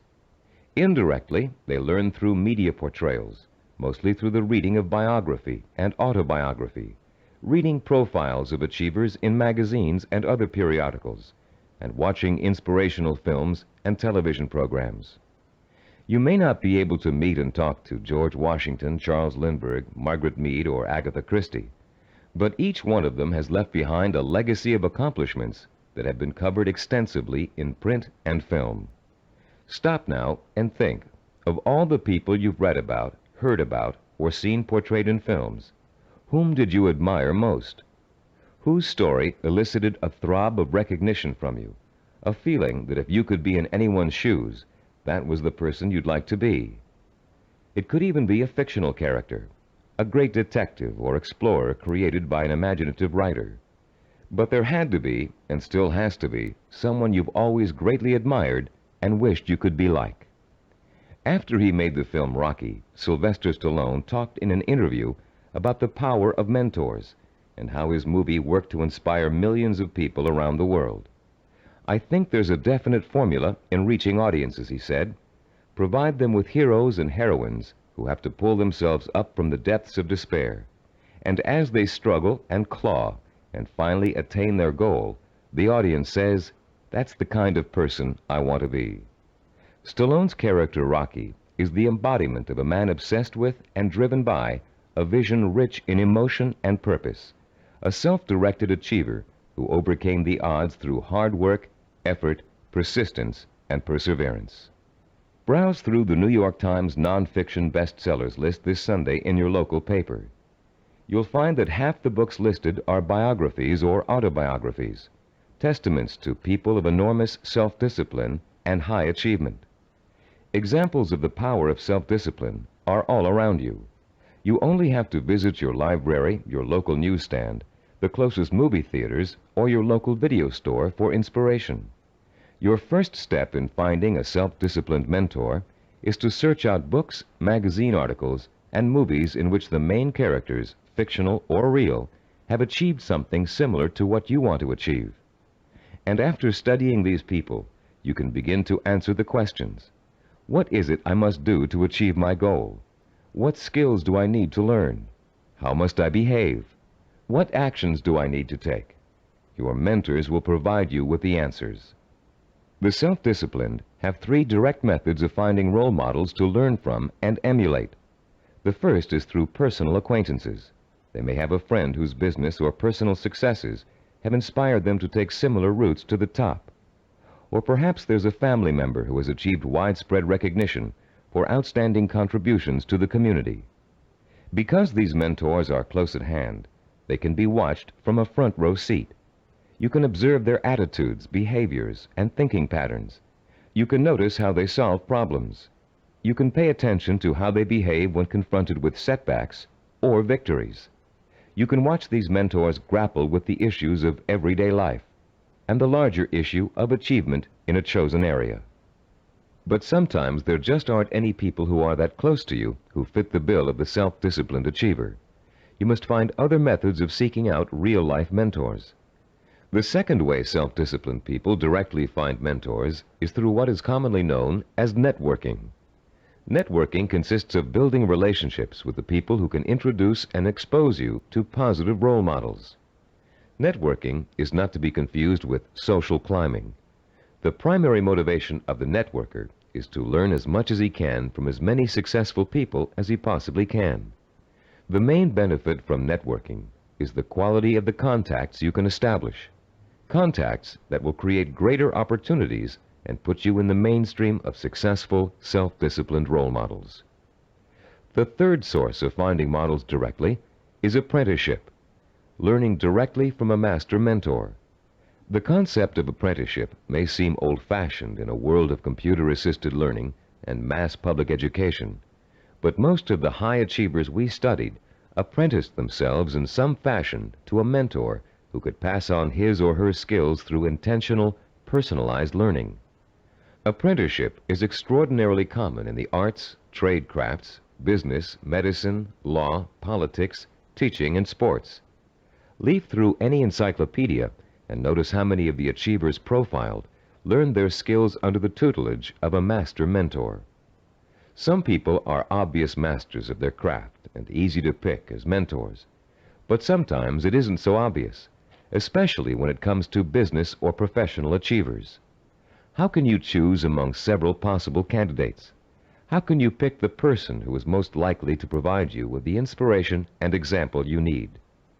In Session 2, you used an assessment form to compare your own behaviors, habits, and thought patterns against the 10 positive characteristics of the self-disciplined achiever. On page 25 of your study guide, you'll find a similar form that you can use to identify the strengths and weaknesses of prospective mentors, with instructions on how to use it.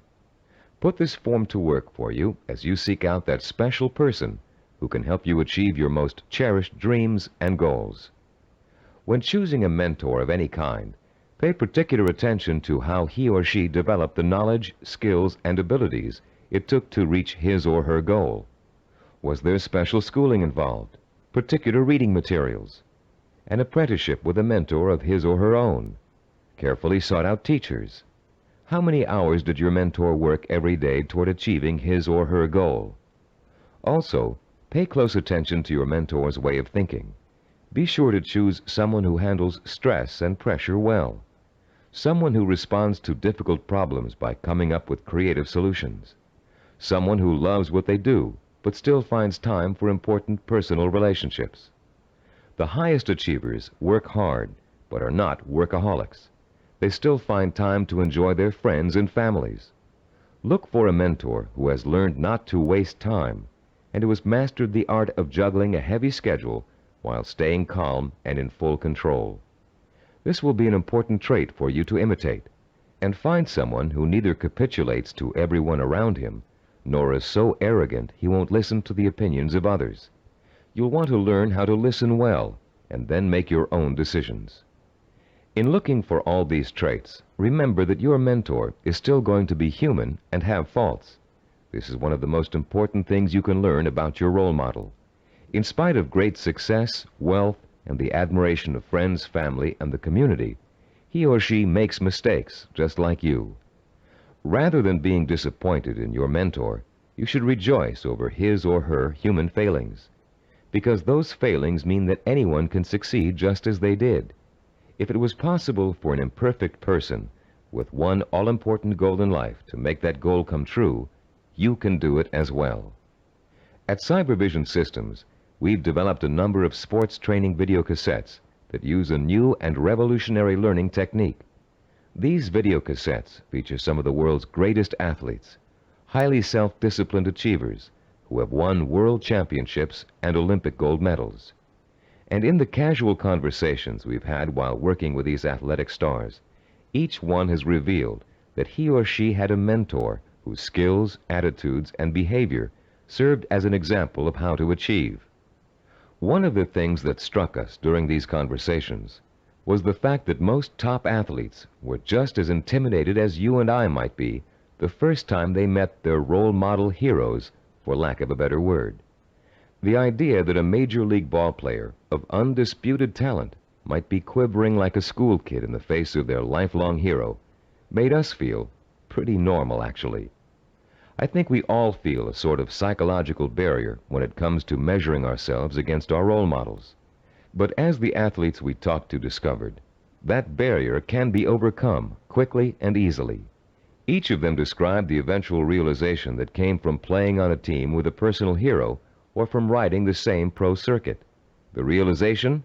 As Olympic gold medal skier Jean-Claude Killy put it, everybody puts his pants on, one leg at a time. What each of them realized was that they too could easily perform like the role model they idolized. The idols, viewed close up, turned out to be as ordinary as the worshippers. They realized how great an opportunity they had to learn from their hero. Discovering that their idols were human and fallible, they began to believe deep within their hearts that they could equal or even surpass their idols' accomplishments. Though the role models you choose have developed tremendous strengths that have made them successful, they also have many weaknesses. Renowned fiction writer Ray Bradbury, for example, who was first published when he was in his teens, will never win the Monaco Grand Prix, or even a race to the local supermarket. Why? Because he never learned to drive a car, a skill most of us acquired long ago without thinking about it twice. A friend of ours who was independently wealthy, a local politician, a publisher of fine art books, and a world traveler, wears finely crafted boots with all his clothes, even his business suits. Is it part of his personal style? Yes, but his close friends know his secret. He never mastered the bow knot. This much-admired man literally cannot tie his shoes. Recognizing how human and fallible your mentor really is, demystifying your role model, plays an important role in boosting your confidence in your own ability to succeed. If a man who cannot tie his shoes can become a politician, a publisher, and a self-made millionaire, what couldn't you accomplish with the same ambition and drive that got him where he is? This is a man who never let minor shortcomings hold him back. He and 1,000 other mentors will prove to you that you don't have to be perfect to succeed. In fact, you may be amazed to find out that there are a lot of similarities between you and your mentor. People with similar goals often think alike. The only substantial difference, then, between you and your mentor is the kind of self-disciplined effort he or she has applied to achieving a goal. If you apply the same kind of effort, you can be just as successful in achieving your goal. As a matter of fact, you can try on success for size by emulating your mentor's achievements while you're working toward a similar goal. Remember childhood dress-up games, playing pirate with a tinfoil sword and your mother's scarf wrapped around your forehead. Role-playing doesn't work only for children.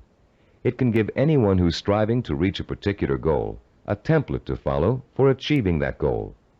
Hunter Thompson, who broke new ground in journalism in the 1970s with his gonzo style, picked up much of his technique by imitating one of the greatest writers in the English language, Charles Dickens. Thompson literally sat down and physically copied Dickens by hand, letting his mind and his muscles get used to Dickens' rhythm and style. Hour after hour, he copied Dickens' prose, word for word.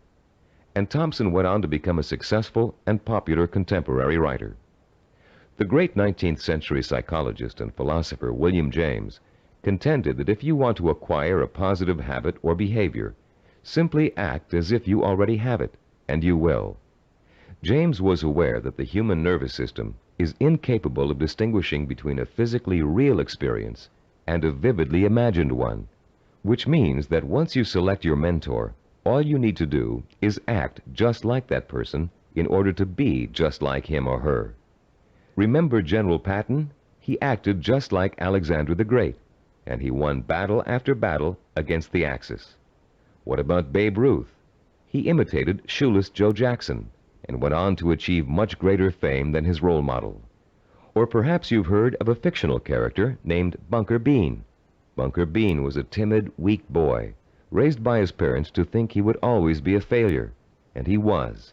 He failed in school, he failed with his friends, he failed in everything he attempted, until one day Bunker Bean ran into a fortune teller who told him he was the reincarnation of Napoleon and was destined to achieve great things.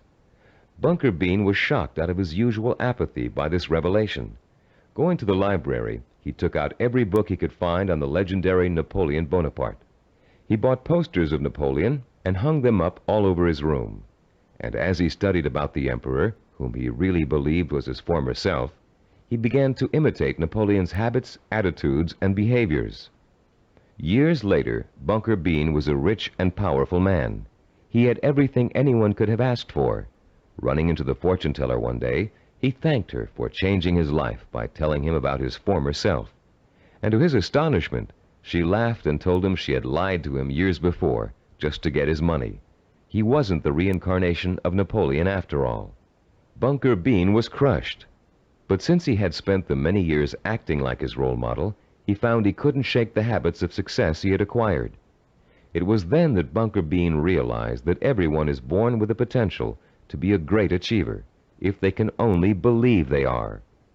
You don't need a fortune teller to set you on the road to greatness. You do need to find a mentor, study that mentor, realize his or her strengths and weaknesses, and start imitating the behavior that made your mentor the success he or she is today. If you were an actor preparing for a starring role, you'd spend months studying the script, learning your lines and rehearsing your part over and over again until you knew it inside out. Only then would you have the knowledge, skills, and confidence to make a glorious debut. If, as Shakespeare said, all the world's a stage, then finding a mentor is your way of choosing your own starring role. For a while, as you closely observe your mentor and learn the script, you'll be just an understudy. But then, one day, the stage will be yours. Acting as if has remarkable suggestive power. In a book called The Wind Walker, which was made into a powerful film, an aged blind Indian spends his days teaching the ways of warriors. Sitting late at night, reflecting on the day's lesson and the children's reactions to it, he recites a poem to the heavens, part of which goes, "And did you not see the glow of their faces when he called them men, when he called them warriors? And is it not so that we become most quickly the persons we think we are?" And later, this passage appears. He was making the children feel important, that one day they could be important. That was the way of a teacher, of a true man. Once you select your role models and learn about them and from them, you, like the young Indian children, should feel important, so that one day you will be important. This power of importance you draw from role models is really the power of possibility. Once you learn about your role models, their strengths and weaknesses, they become real and human to you. You stop worshiping them and begin to believe that you can become like them, or even surpass them. Once you make this realization, then your purpose becomes more real, more possible, and the fires of desire, fanned by the sense of possibility, begin to burn deep within your heart. And then, and only then, can you successfully begin the process of working persistently and progressively toward your vision and purpose. We're now reaching the heart of the action section of this program. In this session, you're going to learn how to transform your purpose into sensory-rich, emotion-provoking images of achievement.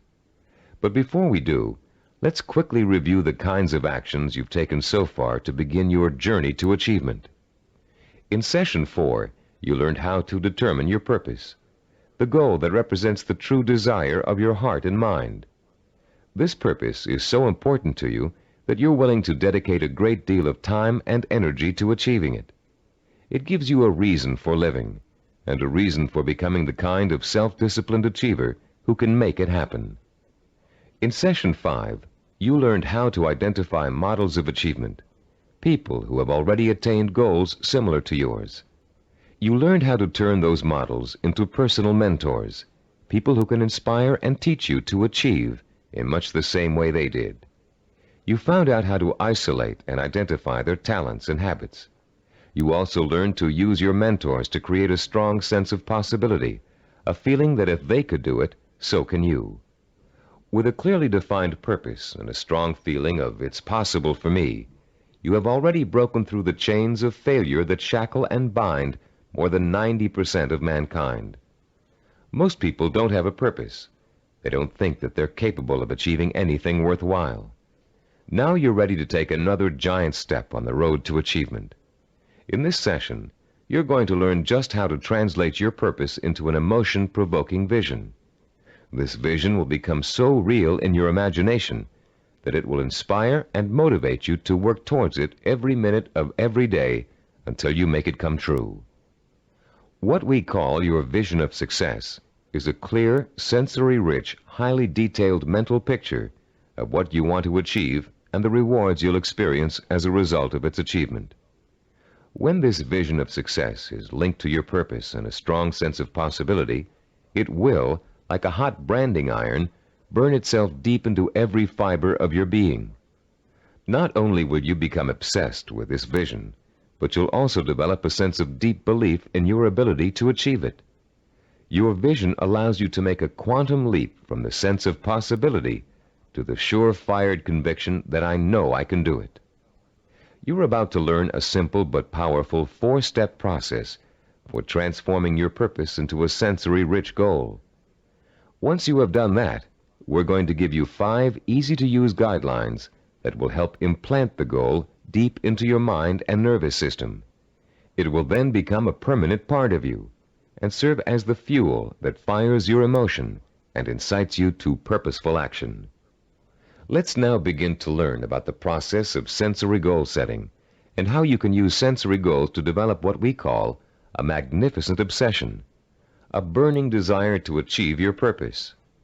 The first step you must take is to translate the statement of purpose you developed in Session 4 into what we call a sensory goal statement. As you recall, your statement of purpose was a general statement of what you would like to achieve. Your sensory goal statement is going to be much more specific. There are three main elements to the statement you are now going to write. First, it must be result-oriented. It must focus primarily on what you want to get out of your achievement. Second, your sensory goal statement must be time-specific. You must determine a point in time when your goal will be achieved. And third, it must be measurable. You must specify a criterion that lets you know when your accomplishment is complete. If you want to become a doctor, for example, your criterion might be finishing your internship and setting up your own practice. If you want to start your own business, your criterion of success might be the day you move into your own offices or hire your first employee. Having a measurable goal gives you the motivation to work towards a specific end. It also lets you measure your progress along the way and take corrective action if you're moving off target. This sense of having a concrete reality to work for, combined with an actual time frame and a result to look forward to, fuels your drive and compels you to work persistently and systematically toward the ultimate success of your endeavors. Let's quickly look at a few examples of how a statement of purpose can be translated into a sensory goal statement. Let's say your statement of purpose reads, "I want to help cure disease." Your sensory goal statement might read like this: "In June of 1989, I will receive a medical degree." If your purpose is to become your own boss, then your sensory goal statement might read, "In January of 1987, I will open up a retail store of my own." If your purpose is to run a marathon, your sensory goal statement might read, "In June of 1986, I will enter the Boston Marathon and complete the 26-mile run in under 5 hours. Now turn to page 29 of your study guide and look at Form 6.1. There's a space there for you to write your goal statement down. Take a moment now to compose and write your sensory goal statement in the space provided. I'll pause for a minute while you do this.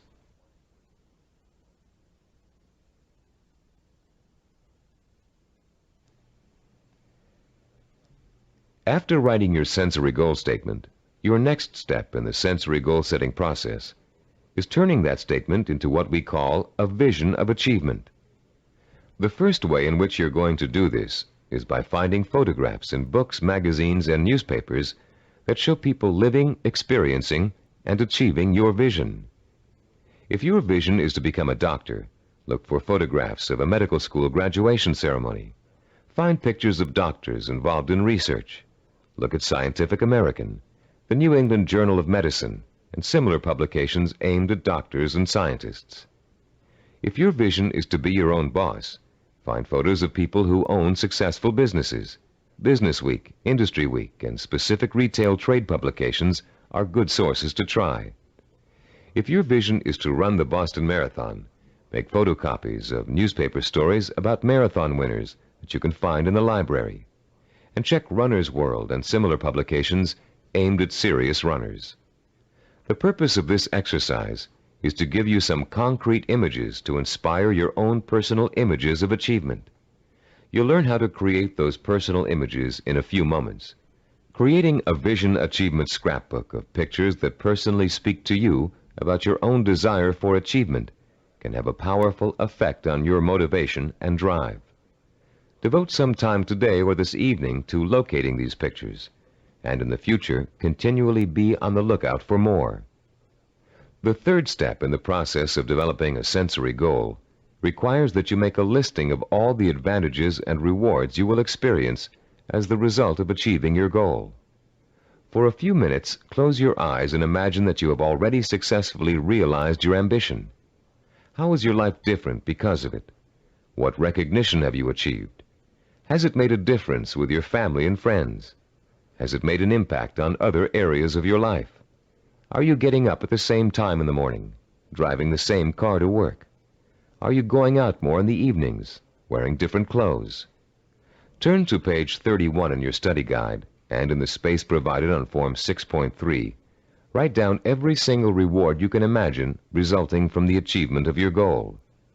Don't just write down the general rewards, get as specific as possible. For instance, running the Boston Marathon may greatly boost your self-confidence and increase the respect you get from family and friends. But training for it will also get you into superb physical shape, meaning you'll have more energy, more stamina, more drive. You'll look better, feel better, sleep better, and do a better job at work. Use the photographs from your scrapbook to help you identify all the rewards you can think of that are associated with your goal. And when you're finished writing them down, you'll be ready to translate them into a vision that will stimulate your emotions, provoke your desire, and incite you to positive action. Close your eyes for a few moments and imagine that you have just achieved your goal. Where are you? What do you see around you? Are you indoors, outdoors, in your own home, at the office? Who are you with? Notice every tiny detail of your surroundings, including the texture of wallpaper, the color of the sky, the faces of the people you're with, the clothes they're wearing. Pretend you're going to have to draw a picture of this scene in a moment, so you really need to focus in on every little item so as not to forget it. Now, holding that visual image before you, switch your focus to sounds. What are you hearing? Are people talking to you? Are they congratulating you? If so, what are they saying? Are you hearing the voices of your parents, your spouse, your children, your friends? Are you all watching TV, where a famous newscaster's voice is reciting the story of your achievement? Maybe there's a party being held in your honor, and you can hear music in the background. Concentrate on every single sound you can hear and differentiate. Now, let's add the sense of touch. Are people shaking your hand? Do their hands feel smooth, rough, warm, cold? Are the grips firm or slack? Are you being patted on the back, hugged by your family and friends? Is someone pulling at your sleeve to get your attention? Next, imagine the prevalent smells that are surrounding you. If you're in the middle of a celebration, can you smell the food on the buffet table? Is the fragrance of champagne wafting up from the glass you're holding? Can you smell people's perfume or cologne? Now concentrate on taste. Are you sipping that champagne you were holding a moment ago, eating hors d'oeuvres? Or is the taste of success so sweet that you don't need or want any food? Finally, what are you feeling emotionally? Pride? Satisfaction? Maybe you're feeling relief that the hardest work is behind you. Maybe you're feeling the power of your new position. Perhaps you're feeling the exhilaration that comes with knowing that having achieved what you did, you can now achieve anything. You might even be feeling humble, having come face to face with weaknesses you never knew you had during the long, hard effort to reach success. After you have awakened all of your senses to the sight, smell, taste, touch, sound, and feeling of success, turn to page 32 in your study guide and complete Form 6.4, entitled The Sensory Vision Worksheet.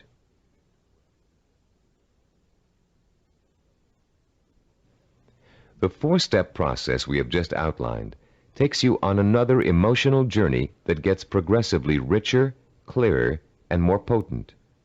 You start with a specific statement of what you want to achieve and when you want to achieve it.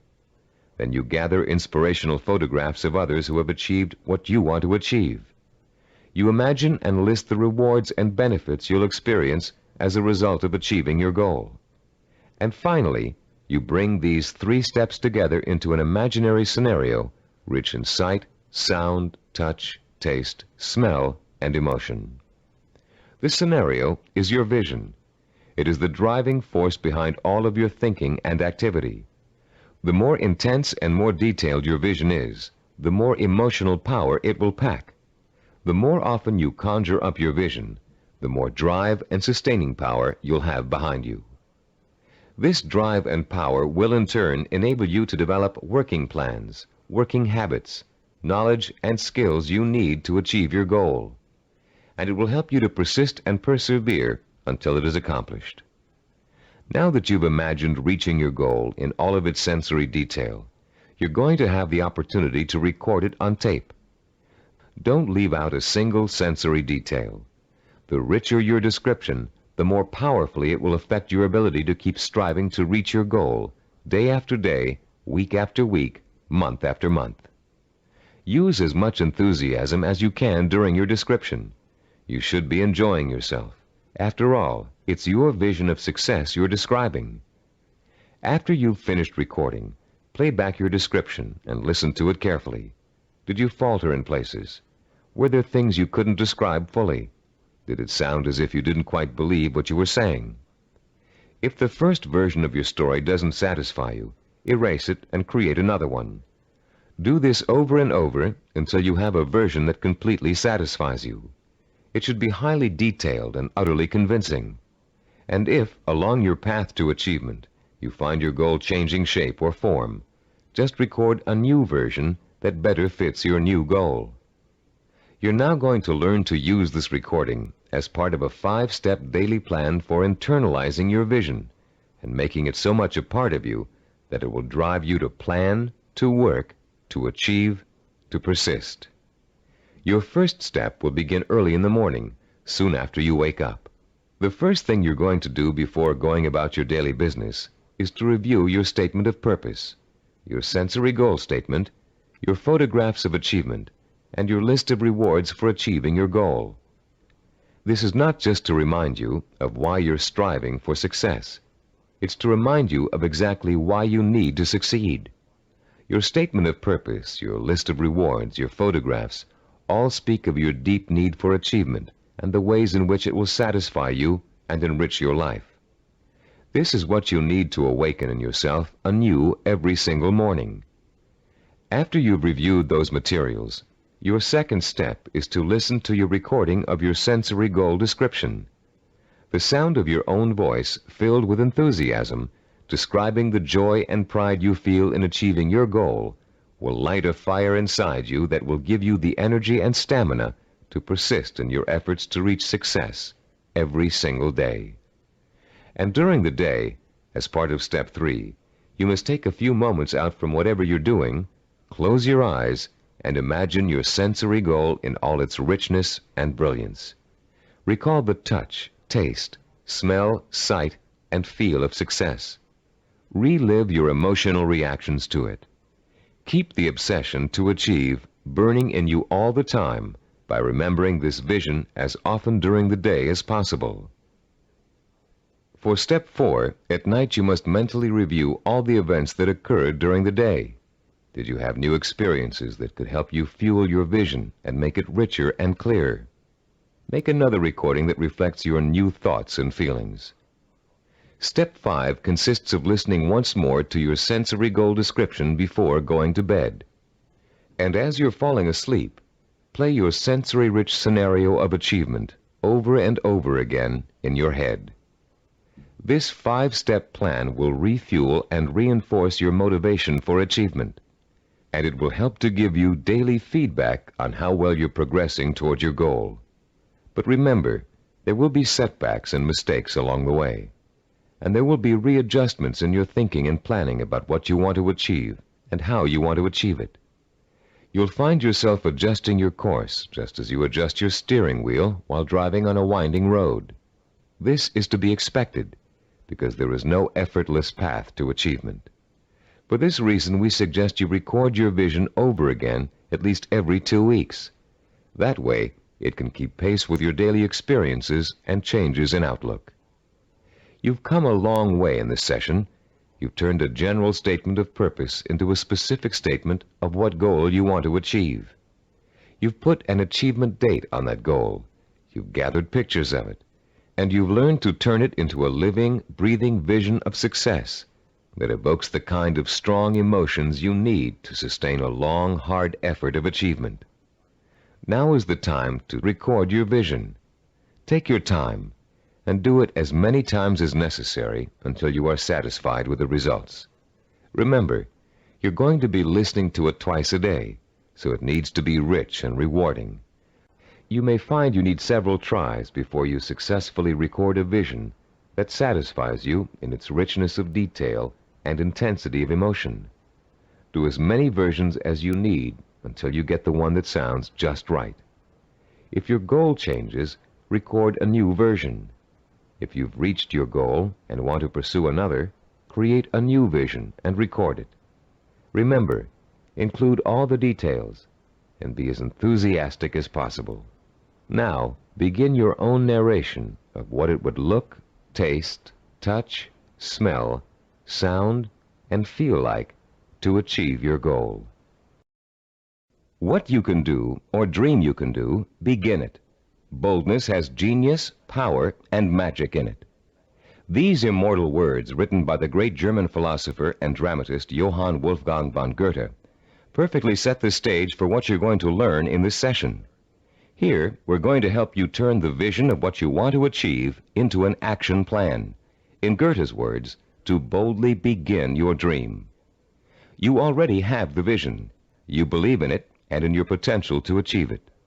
Now we're going to work on a practical, step-by-step process through which your vision can be brought to life. For, as former United States President Theodore Roosevelt said, dreams are a dime a dozen. Everybody's got dreams. It's their execution that counts. Planning is the logical mapping out of where you want to go and how you want to get there. Seneca, the Roman philosopher, captured the importance of planning when he said, "When a man does not know what harbor he is heading for, no wind is the right one." Planning helps you focus your direction and organize both your time and resources. Every moment spent in planning saves 3 or 4 in execution. In this session, you're going to learn a simple yet powerfully effective system of planning, of organizing any goal you want to achieve into logical, easy-to-visualize steps. This system is applicable to any type of task or project, from building a deck to getting a medical degree. It will help you to make short or long-range plans, organize your resources, create schedules to meet necessary deadlines, and improve your decision-making skills. It will also improve the quality of your work. While following this plan, you'll experience an increase in self-confidence and pride as you realize that you are on your way to becoming a self-disciplined achiever. Every small task in your plan that you accomplish will be living proof that you are one step closer to your goal. And as you take each step, your faith in your ability to accomplish your goal will be reinforced and expanded. In approaching the creation of a plan, it is important to keep the following basic facts in mind. First, planning is a way to look at both the whole picture and parts that make up the whole. It is a way to organize those parts in a logical and sequential way. One step should lead to another. More than that, each step you take should make the next step possible, like adding links to a chain to make a fence. We've introduced you to the concept of macro and micro achievements. The whole picture is your macro achievement. The steps you must take to achieve your macro achievement are micro achievements. If you want to build a house, a macro achievement, you must start by leveling the site and digging a foundation.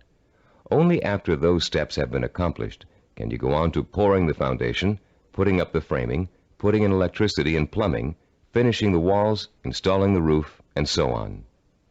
The second fact to keep in mind is that ideas take time to implement. I won't dwell at length on the subject of time now, since we're going to devote all of Session 8 to time. But I'd like to tell you a short story about a Micronesian island leader named Pialug that illustrates the kind of time and patience it takes to achieve excellence. 50-year-old Pialug is the most respected and powerful man in his community because he's a navigator. His grandfather had told him, "If you learn navigation, you will have a name. You will eat the navigator's food. At sea, you will have more power than a chief." Pialug began learning navigation at the age of 5. Using shells and pieces of coral on sand, his grandfather created models of the constellations to teach him how to chart distance and direction. Pialug learned that at the right time of year, he could simply point the bow of his canoe at the rising star to steer his course.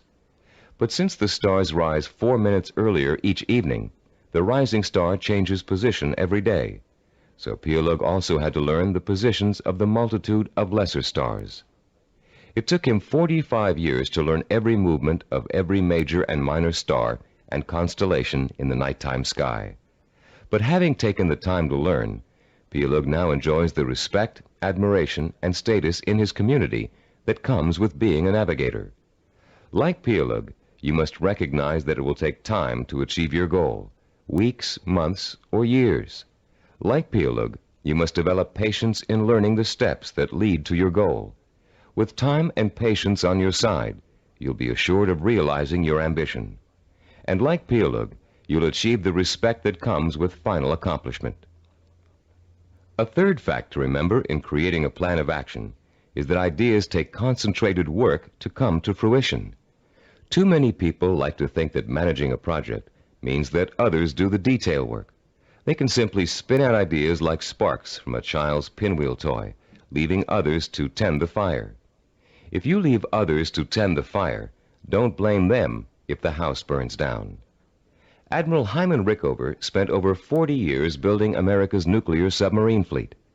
Rickover himself supervised the research, design, construction, and operation of the mighty underwater craft. His reputation as an excellent manager who always got results was only equaled by his talent for engineering. Upon Rickover's retirement, he explained his philosophy of management to an interviewer. "The man in charge," Rickover said, "must concern himself with details. If he does not consider them important, neither will his subordinates. Yet the devil is in the details. It is hard and monotonous to pay attention to seemingly minor matters. In my work, I probably spend 99% of my time on what others may call petty details. Most managers would rather focus on lofty policy matters, but when details are ignored, the project fails. No infusion of policy or lofty ideals can correct the situation." 3 basic elements to keep in mind, then, when creating an action plan. They include looking at the whole picture, taking time to complete each step before you go on to the next, and paying attention to details. A fourth point to remember is planning, and the implementation of a plan is a trial and error process. You will make mistakes. Most of them will be unavoidable and will serve as springboards of learning and refinement. When you make a mistake, learn from it. Take corrective action to avoid making it again, and get right back on course. Remember, supposed experts have made greater mistakes than you're going to make, and have managed to turn them into creative successes. Take the Coca-Cola Company's introduction of the new Coke, for example. After spending millions of dollars on market research, and more millions of dollars marketing their reformulated soft drink, they were forced by public pressure to bring back the old formula. They made a mistake in trying to change the taste of Coke, and their marketing executives admitted it. But because of that mistake, Coke is now in a stronger marketing position than ever. The Coca-Cola Company has brought back their old formula, now sold under the name Classic Coke, and they still have their new formula on the market, which was formulated to appeal to Pepsi drinkers. Was Coke's surprise move really a mistake? Nobody thinks so now. By correcting its mistake, Coke has the potential to win over an even larger share of the market than it had before. This process of self-correcting behavior is what scientists call cybernetics. The term may sound very space age, but there's a reason for that. The organizational method you're about to learn is the same one NASA engineers used to put men on the moon. In the early 1960s, when former President John F. Kennedy ordered NASA to put a man on the moon within a decade, NASA's engineers and systems designers rose to the challenge, accomplishing the task by July of 1969. How did they do it? They took their macro objective, putting a man on the moon, and broke it down into a series of micro-objectives that would lead to the final great accomplishment. When the project started, NASA scientists and organizers immediately began preparing flowcharts, identifying each step they would have to take in order to put a man on the moon. First, they had to build a new type of rocket. Then, that rocket had to successfully orbit the Earth for longer and longer periods of time. They had to design spacesuits that would be able to protect the astronauts from the moon's atmosphere. Each step got them closer and closer to achieving their objective, until that historic day when they got the job done. You can duplicate the same process of planning simply and easily. You can apply it to any job you might be called upon to handle. We call the system of planning you're going to learn in this session visual network planning. Visual because it helps you to look at, identify, and visualize each of the steps necessary to complete an objective. Network because each of the steps are connected together to show how they lead to your goal. The instructions and examples that follow will show you how you can quickly and easily put the visual network planning system into immediate operation. There will be 7 steps involved. First, you'll write your objective. Second, you'll break it down into major steps we call activities. Third, you'll organize the activities in logical order. Fourth, you'll design a visual network. Fifth, you'll estimate how long each activity will take to complete. Sixth, you'll determine what we call critical path and float. And seventh and last, you'll assign actual calendar dates to each activity. Don't worry about remembering all of these steps now. We'll go over them one by one with examples to help you understand them. For now, as we begin our discussion of this powerful planning system, you'll need to refer to your study guide and follow along as I explain each concept. I'll pause here for a few moments while you locate the page. First, let's discuss the 4 basic elements of visual network planning. Look at diagram 7.1 on page 36. The first element is what we call an activity box. An activity is a step or task that must be completed in order to achieve a goal. The name of the activity is listed in a box. One activity is linked to another activity by a line with an arrow. This linking of activities is the second element of a visual network plan. The third element is the activity's reference number. Each activity is assigned a number for the purpose of identification. The number is circled and located in the upper left-hand corner of the activity box. Any number can be assigned to an activity box, and the numbers you do assign don't necessarily have to follow in numerical order. Activity number 23 can follow activity number 15. The fourth basic element of a visual network plan is what we call duration. Each activity takes a certain amount of time to complete. That amount of time is called its duration. Duration is listed at the bottom right-hand corner of the activity box. It can be represented in minutes, hours, days, weeks, months, or years. Now let's use these elements to build a simple network, a group of linked activities that lead to a goal. Refer to diagram 7.2 on page 36. This diagram assumes that you have some hard winter wheat and a wheat grinder, and you want to make some fresh, hot, whole wheat cereal. How would you develop a simple visual network plan to illustrate all of the steps you must take to end up with a bowl of piping hot cereal? Your first step would be to get a piece of paper and pencil and list your objective on the top. In this case, it would read something like, cook whole wheat cereal from scratch. Your second step would then be to break your objective down into its major steps or activities. In this case, there are 2 major activities involved. The first is grinding the wheat. The second is cooking the wheat. Third, you would then put the activities into their logical order. In our example, the wheat must be ground before it can be cooked. And fourth, you would construct a visual network plan in which the 2 steps are placed in activity boxes with reference numbers, durations, and linked arrows. We have already developed the visual network plan for this objective in diagram 7.2. As you can see, activity number 2 is grinding the wheat. Activity number 4 is cooking the wheat. When activity number 2 has been completed, having taken 2 minutes, activity number 4 is ready to begin. Activity number 4 takes 7 minutes. Reaching your goal of making a bowl of fresh, hot, whole wheat cereal takes a total of 9 minutes. This simple visual network plan shows you how many activities you need to complete before your goal can be accomplished. In this case, 2.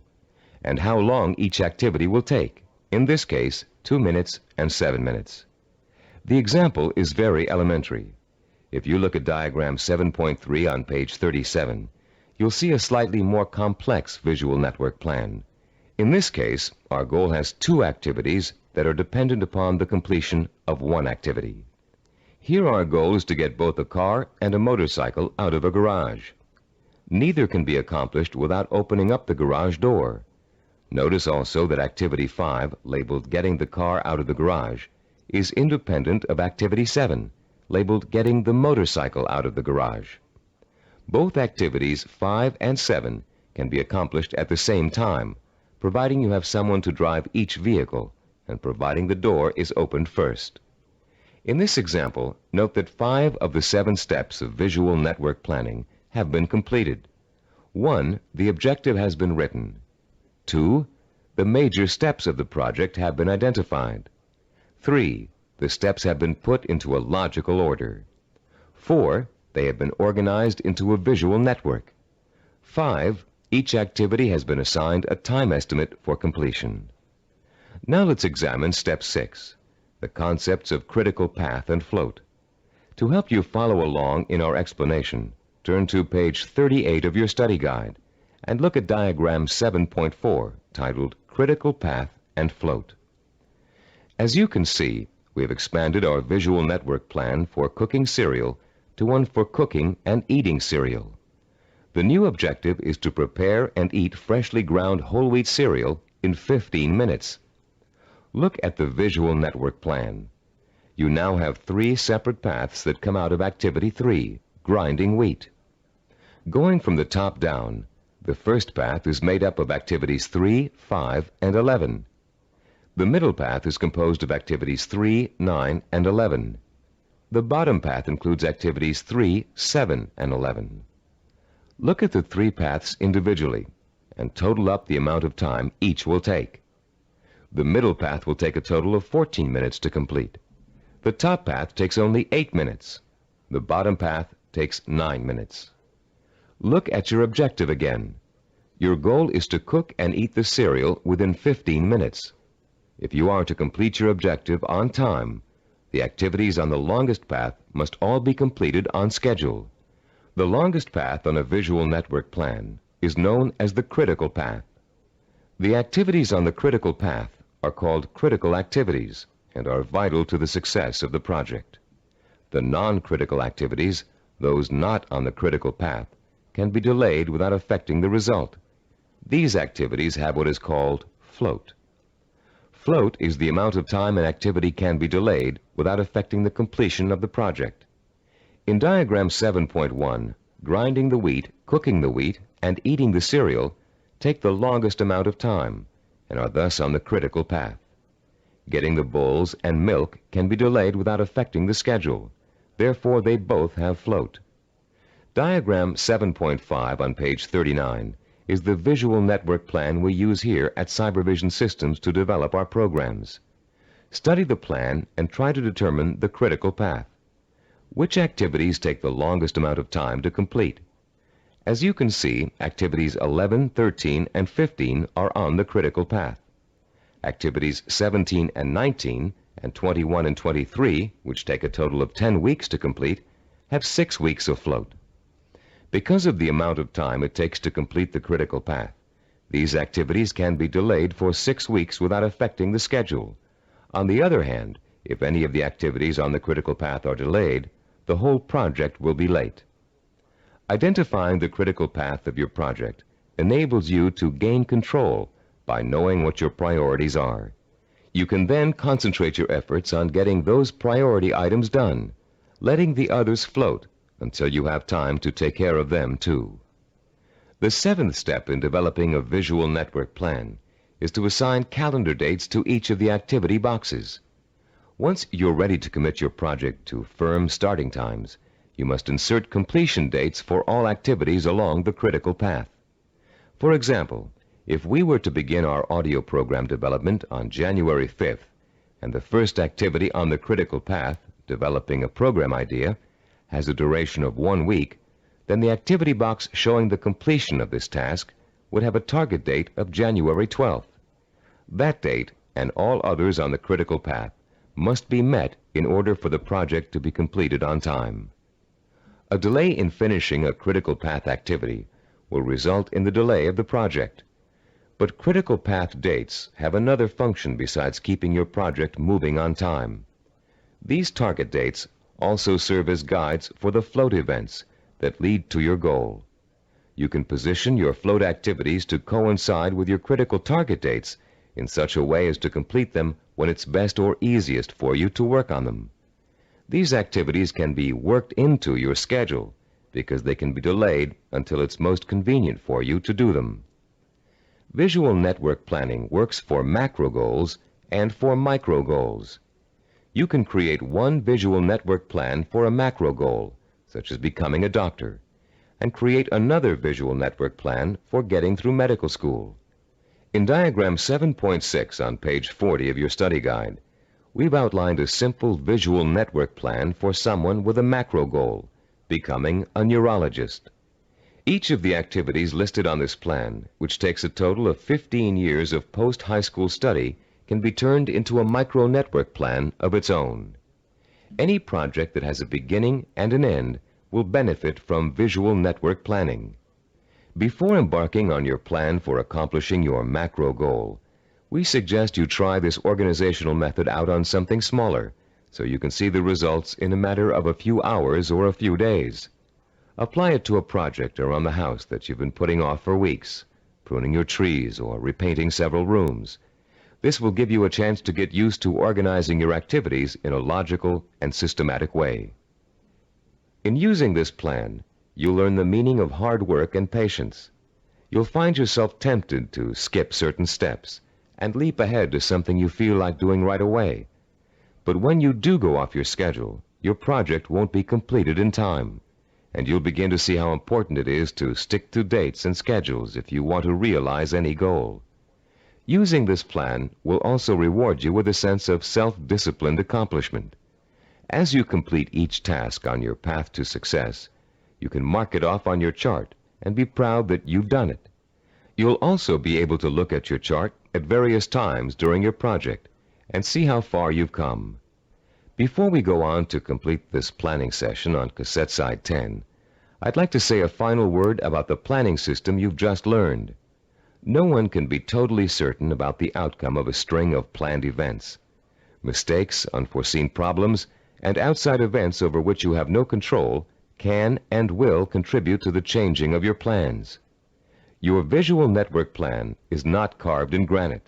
It's a living, working system that must change to accommodate the changes in your life.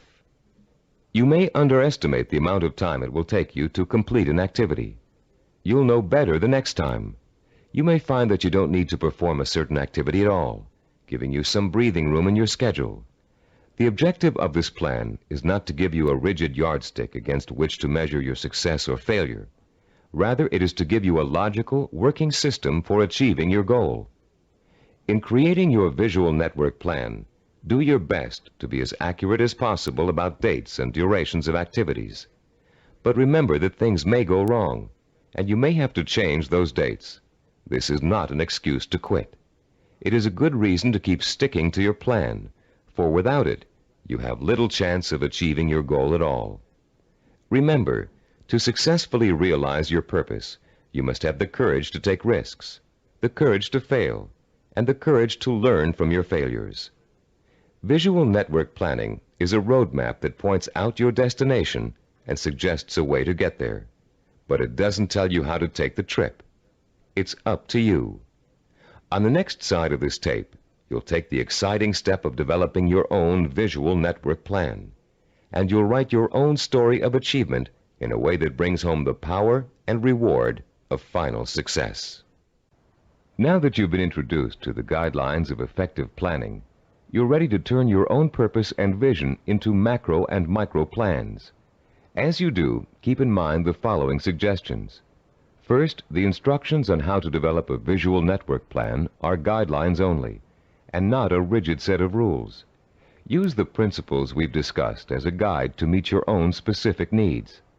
Second, take the time to work at converting your goal into a visual network plan. You'll probably need to come up with a number of rough versions before you arrive at your finalized plan. Don't get frustrated. The very act of planning will force you to think logically and use your creativity. More importantly, your vision will go from the abstract to the concrete, a step most people aren't able to take or don't know how to take. In developing your personalized visual network plan, you'll find that this system will become one of the most valuable tools you'll ever use. So study it thoroughly, familiarize yourself with the steps, get to work, and be patient. After you have developed your first visual network plan, there's an exercise I want you to complete. Take your plan and put it in front of you. Study what you've written for a few minutes. You have a stated objective, a list of activities, and a time frame. That's all it takes to tell a story. So I'm going to ask you to tell the story of the achievement of your own goal. Only you're going to tell the story in the past tense, as if your goal has already been achieved. In your story, pay attention to details. How long did it take to reach your goal? What did each step along the way feel like? Did you have to reevaluate your goal in the process of achieving it? What did you discover about yourself along the way that led to the successful achievement of your ambition? Keep your story simple. Pretend you're talking to a friend. Be enthusiastic. Be proud. Give your friend a step-by-step description of just how you did it. First I did this, then I did that, and this happened along the way, so here's how I took care of it, and so on. Now you're going to tell your story on tape to describe your success in sensory-rich detail, with all the enthusiasm you can muster, as if it finally really happened. When you're done, you'll have a record of your success that you can refer to again and again for inspiration. When you play your story back for the first time, listen very carefully to your descriptions. Did you falter in places? Was there a lack of conviction in your voice in certain areas? Did you hesitate, as though to tell yourself you really didn't believe that success was yours? Or were you self-assured and utterly convincing? If the first version of your story doesn't satisfy you, erase it and create another one. Do this over and over until you have a version that completely satisfies you with its richness of vision and inner strength. When you achieve your goal, you can use this same method of storytelling in pursuing another one. Always make sure that your story rings true and offers real inspiration to you when you hear it. Remember, don't be afraid to brag and relive the success you've already accomplished in your imagination. You've already taken an important step in mastering the science of self-discipline by learning how to turn your most important goals into step-by-step plans for achievement. Now comes the time to roll up your sleeves and learn how to put these plans into action. This is an exciting moment for you and a turning point in your quest for success. Up until now, you've learned how to prepare for achievement. Now you're going to learn how to actually tackle the hard, efficient work that is the bread and butter of achievement itself. Notice we said hard, efficient work, not just hard work. Hard work alone doesn't guarantee success. In fact, many unfortunate people spend a great deal of time working very hard and never get anywhere in spite of it. Making intelligent and efficient use of your time is of paramount importance in achieving your goal, especially when that goal may take years to achieve. In this session, you're going to learn how to manage your time and effort so efficiently that you won't waste one valuable moment in your journey to achievement. You'll learn how to find time in an already busy schedule to work on the micro tasks that make up the stepping stones to your macro purpose. You'll find out why what we call seasoning, a special way of looking at time, is so critically vital to your success. You'll learn how to actually quicken time, make hours seem like minutes, weeks seem like days, and years seem like months. And you'll learn once and for all how to develop the do-it-now habit, allowing you to permanently overcome the world's #1 cause of failure, procrastination. By the time you finish this session and complete the corresponding exercises in your study guide, you'll be equipped with a new attitude towards time and achievement, and you'll be ready to begin systematically putting your step-by-step plans into purposeful, disciplined action. Let's now begin exploring the fascinating principles of using and managing time that can make the difference between success and failure. To begin at the beginning, let's talk a little bit about the relationship between time itself and achievement. We all know that it takes time to accomplish something. Depending on what you'd like to accomplish, it may take a little bit of time or a great deal of time. The same goal can also sometimes be achieved in less time or more time, depending on how good a job you want to do in achieving it. Think about any small task you might be confronted with around the house. Let's say one of your doors is stuck and needs planing in order for it to open and close easily. There are lots of ways you could accomplish that task, and lots of shortcuts you could take. But in order to do a really good job, you know you should measure the door and doorway opening, figure out how much wood you need to remove, take the door off the hinges, and mount it on a sawhorse and plane it down until it reaches the right size. This approach may take longer than some others you can think of, but it's the best way to achieve your goal. And when the job is done properly, you know that door will never get stuck again. The person who takes the time to do the job right is the epitome of the self-disciplined achiever. Someone who has learned not to worry about time, but use it to its full potential to achieve a goal in the best way possible. None of your goals are going to be as simple as this one to accomplish, but the principle remains the same. To achieve with excellence, you're going to need a long period of time in which to allow your knowledge and skills to mature and grow. This is the concept of time that we call seasoning. Seasoning is a law of nature. All things take time to come to fruition.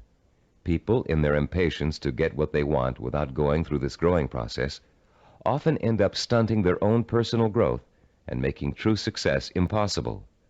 Shortcuts only lead to mediocrity and failure. Scientists, philosophers, artists, and statesmen have always recognized the importance of seasoning in accomplishing any goal. When asked by an impatient student how long it would take to become a master teacher, the Roman philosopher Epictetus replied, "Nothing comes into being all at once, not even the grape or the fig. If you say to me now, 'I want a fig,' I shall answer, 'That requires time.' Let the tree first bring forth tender blossoms. Let the blossoms endure the weathering of the sun, wind, and rain. Let the tree then put forth its fruit, and finally, let the fruit ripen." Cybervision founder Steve DeVore recalls learning about seasoning the hard way. "When I was 5 years old," he said, "I planted a garden in my backyard. Because I didn't understand how seeds grew, I would go out and dig them up every day to see if they'd sprouted yet. I hardly watered them, and I didn't weed them regularly as I should have. Because I was so impatient and neglectful, my plants never got the chance to grow properly. And when harvest time came, my vegetables were pitifully small and undeveloped. I had a friend next door, a slightly older boy who understood the principles of gardening. He let his plants grow and ripen in their own time, helping them along with regular watering, fertilizing, and weeding. He enjoyed a bountiful harvest that summer, and I learned a lesson about patience and self-discipline." All great achievers not only understand the concept of seasoning, but they value it greatly. They know that success cannot be hurried. They know that to try to hurry it is to ruin it. They understand that every step along the road to achievement is a necessary one and a small achievement in itself. And they also know that getting there can and should be half the fun. Self-disciplined achievers are willing to pay the price of time to realize their ambitions. They are not intimidated by the thought of having to work and study for 5, 10, even 15 years. Their commitment to a goal is absolute, and their vision of success is unwavering. The self-disciplined achiever knows that if what he wants will take 5 years to achieve, the 5-year effort will be worth it. He knows that those 5 years are going to pass anyway, and he has a choice about whether to spend them preparing for success or wasting the time thinking and dreaming about what he'd really like to do.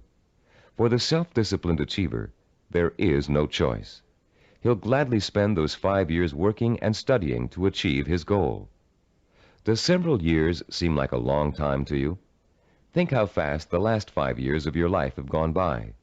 What did you do during that time to make achievement possible?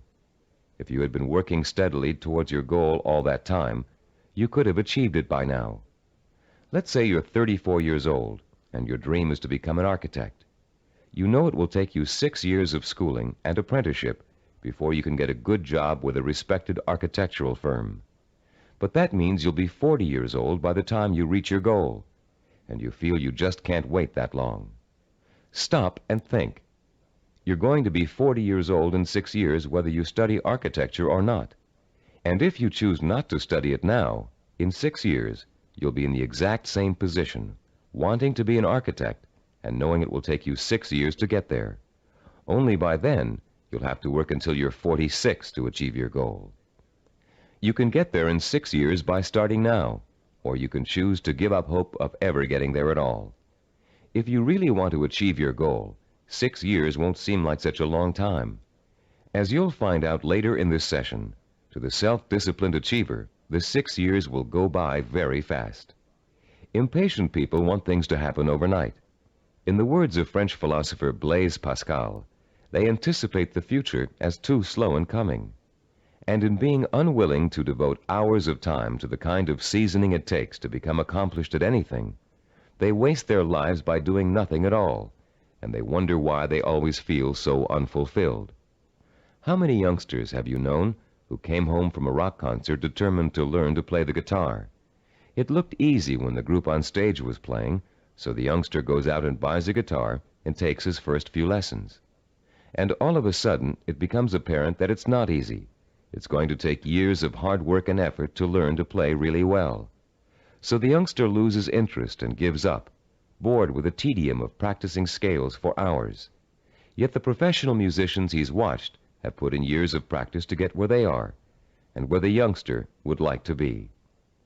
The great artist Pablo Picasso was once approached by an admiring woman in a restaurant. Having recognized him, she asked him to draw something, anything, on a napkin for her. She told him she'd pay him whatever he thought was fair, if only he would provide her with this impromptu work of art. Picasso agreed and spent 5 minutes drawing a picture on the napkin. When he was finished, the woman picked the napkin up in delight. How much did he want for the picture, she asked. Calmly, Picasso replied, $10,000. Dumbfounded, the woman began to argue with him that a picture drawn on a napkin in 5 minutes couldn't possibly be worth that much. But Picasso just smiled and said, Madame, it may have only taken me 5 minutes to draw the picture, but it took me 40 years to learn how to draw it. 40 years. Does that seem like an interminable amount of time? To a master artist seeking the ultimate expression of his talent, a great scientist seeking a cure for disease, or an ambitious businessman trying to turn a small company into a Fortune 500 corporation, 40 years can seem to fly by overnight. To the dedicated, self-disciplined achiever, time is nourishment for what he wants to accomplish. And that time is well spent, taking step after step in a continuous effort to achieve a specific goal. The achiever does not get sidetracked. Every day he concentrates on the micro tasks that make up his macro purpose. And each completed micro task becomes a source of pleasure and a reward in itself. Top newscaster Eric Sevareid achieved his macro purpose by actually ignoring it. Instead, he concentrated on the micro purposes that would help him accomplish his goal. Sevareid tells the story in his own words. Once when I relinquished my job and income to undertake a book of 250,000 words, I could not bear to let my mind dwell on the whole scope of the project. I would have surely abandoned what has become my deepest source of professional pride. I tried to think only of the next paragraph, not the next page, and certainly not the next chapter. Thus, for 6 months, I never did anything but set down one paragraph after another. The book wrote itself. Years ago, I took on a daily writing and broadcasting chore that has totaled now more than 2,000 scripts. Had I been asked at the time to sign a contract to write 2,000 scripts, I would have refused in despair at the enormousness of such an undertaking. But I was only asked to write one, the next one, and that is all I have ever done. You can learn to work in microtasks by following your step-by-step plan for success and concentrating only on each step at a time. But you cannot learn seasoning as if it were a skill. Seasoning is an attitude that must be adopted and made part of your mental framework if you are able to achieve your lifelong purpose. it is crucial to self-discipline. More than that, it is actually at the heart of self-discipline. Besides seasoning, the self-disciplined achiever experiences something we call time quickening. Time quickening does not mean taking shortcuts, as you might first guess. Rather, it represents what happens to your perception of time as you become involved in the pursuit of your goal. Time quickening is an almost magical experience where time seems to disappear and you know you're in complete control of what you're doing. When it happens, you feel energetic, concentrated, and completely absorbed in your task. We've all experienced time quickening when we're doing something we particularly enjoy. For you, it may have happened while you were reading an exciting murder mystery, watching an action-filled movie, playing a game of tennis, or even weeding a garden. Time quickening takes place whenever you find yourself completely engrossed in something to the point where nothing can distract you. The moments fly by so quickly, you're just not aware of them. Past and future seem to disappear, leaving only you and the task you're engaged in. And after what only seems like minutes, you look up and notice in shock that a great deal of time has passed. Dreams are a reverse example of this phenomenon. Although you may often wake up feeling as if you've been dreaming a particular dream for hours, the whole thing has actually taken place in just a minute or two. The human mind has the amazing ability to alter our own perception of time. Once you learn to use this ability to your advantage, you will no longer be discouraged at the thought of having to spend so much time pursuing your goal. Scientific research has shown us how to trigger the experience of time quickening. You can actually learn to consciously create the sensation that time has stopped. You can do it by becoming single-mindedly and uninterruptedly involved in an activity for a significant period of time. Time quickening occurs when you surrender your attention and your senses to something outside of yourself. There are 6 steps you can and must take to experience the benefits of time quickening. Listen to them carefully, and then try to recreate them, first with lesser tasks that may or may not be related to your goal, then with your actual micro-purposes. First, create or find a working environment that is free of distractions and potential diversions. Second, focus on doing one task at a time and stick with it until it is completed. Third, surrender yourself to the task at hand. Work hard and work well, and don't stop working until you have finished as much or more of the task as you started out to do. Fourth, plan to work uninterruptedly for a significant span of time, several hours if possible. Fifth, don't watch the clock as you work, and don't continually compare how much you've accomplished against how much you still have to do. Sixth and last, stop working when your thinking becomes muddled due to fatigue. The first few times you try using these 6 steps, you may have a hard time following them all. But the more you practice, the easier it will get. And soon you'll notice that time seems to be flying by quicker and quicker every time you sit down to work. Time quickening makes work enjoyable and helps prevent the normal wear and tear of work on your mind and your nerves. It is the antidote to burnout and the key to maintaining a healthy emotional balance during long hours of effort. Time quickening will enable you to successfully complete the string of microtasks that over an extended period of time will take you closer and closer to the completion of your macro goal. And if your goal is years away, time quickening will make it seem to all happen so quickly that the illusion of overnight success will almost seem as if it's coming true. Using time quickening to follow a step-by-step plan for reaching a goal is one way to make that goal appear closer than it really is. But time quickening won't do you any good if you find you can't even get started on your micro-tasks. For most people, the biggest enemy of success is procrastination, postponing doing the work you know you must do in order to accomplish your ambitions. Like most people, you may think procrastination is relatively harmless, a trivial problem that you don't really need to worry about. But there's nothing trivial about a habit that is the cancer of self-discipline. Procrastination is an achievement killer, and unfortunately, the more often you succumb to it, the more habitual it gets and the harder it is to deal with. Procrastination is a serious deterrent to self-discipline, and it takes a serious effort to overcome it. In the next part of this session, we're going to explore some common reasons for procrastination and the most effective ways of overcoming the would-be achiever's most self-defeating habit. Psychological research tells us that chronic procrastinators fall into three groups. The first group fears failure. The second group fears success. And the third group uses procrastination as a way of rebelling against authority. Let's examine each of these groups to see how they turn their own psychological problems into reasons for procrastination. The first type of procrastinator may actually already be a successful business person or professional, but he or she is successful only up to a point. These people set such high standards for themselves that they live in constant fear of not being able to meet those standards. They cripple their own efforts to succeed by working at less than their capacity, so they are never really challenged and therefore never will fail. People who are successful early in life, usually in school or in an athletic career, often turn into this type of procrastinator.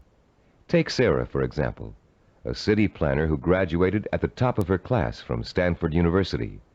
Soon after graduation, Sarah joined the planning director's office in a major West Coast city. One of her duties is to generate reports for her boss to use in making important presentations. Sarah has begun putting off doing the reports until the last minute. While she collects the material in time, she finds that she dawdles with the writing process until the night before, or sometimes even the morning of the presentation. She then rushes through the writing and ends up turning out an adequate but far from superlative report. What Sarah manages to do in each case is avoid testing herself to the maximum. She is not certain whether she can live up to the high promise of her success in school. By putting off her work till the last minute, she doesn't have to find out the truth about her abilities, because of course at the last minute nobody could be expected to turn out a perfect report. In the course of this kind of procrastination, Sarah has picked up a new skill called brinksmanship. She flirts with catastrophe by not doing her work in time, then pulls herself out of the brink at the last minute. If her performance doesn't measure up, she can always blame lack of time for failure. When her performance is good, she can applaud her ability to come through in the clutch. All that Sarah is proving is that she can do an adequate job at the last minute. The real test, what she'd do with the report if she took the time to work on it, has never been faced. The second group of procrastinators are afraid of the very thing most people are striving for, success. Some of these people are simply afraid to stand out from the crowd. They don't want to be seen as different. Many are afraid that if they are too successful, they will outgrow marriage partners, families, or friends. These people limit their own performance, actually holding themselves back, because they fear the kind of change success may bring to their lives. The third group of procrastinators is constantly rebelling against authority. These are the people who put off doing their work because it gives them a feeling of control over their boss. Rebellious procrastinators spend their lives reacting to a fear of being controlled or dominated. Whenever something is expected of them, they react by procrastinating just to prove that they are the ones in power. If you're a procrastinator, you probably fall into one of these three groups, or you may find you have a little bit of each type of procrastinator in you.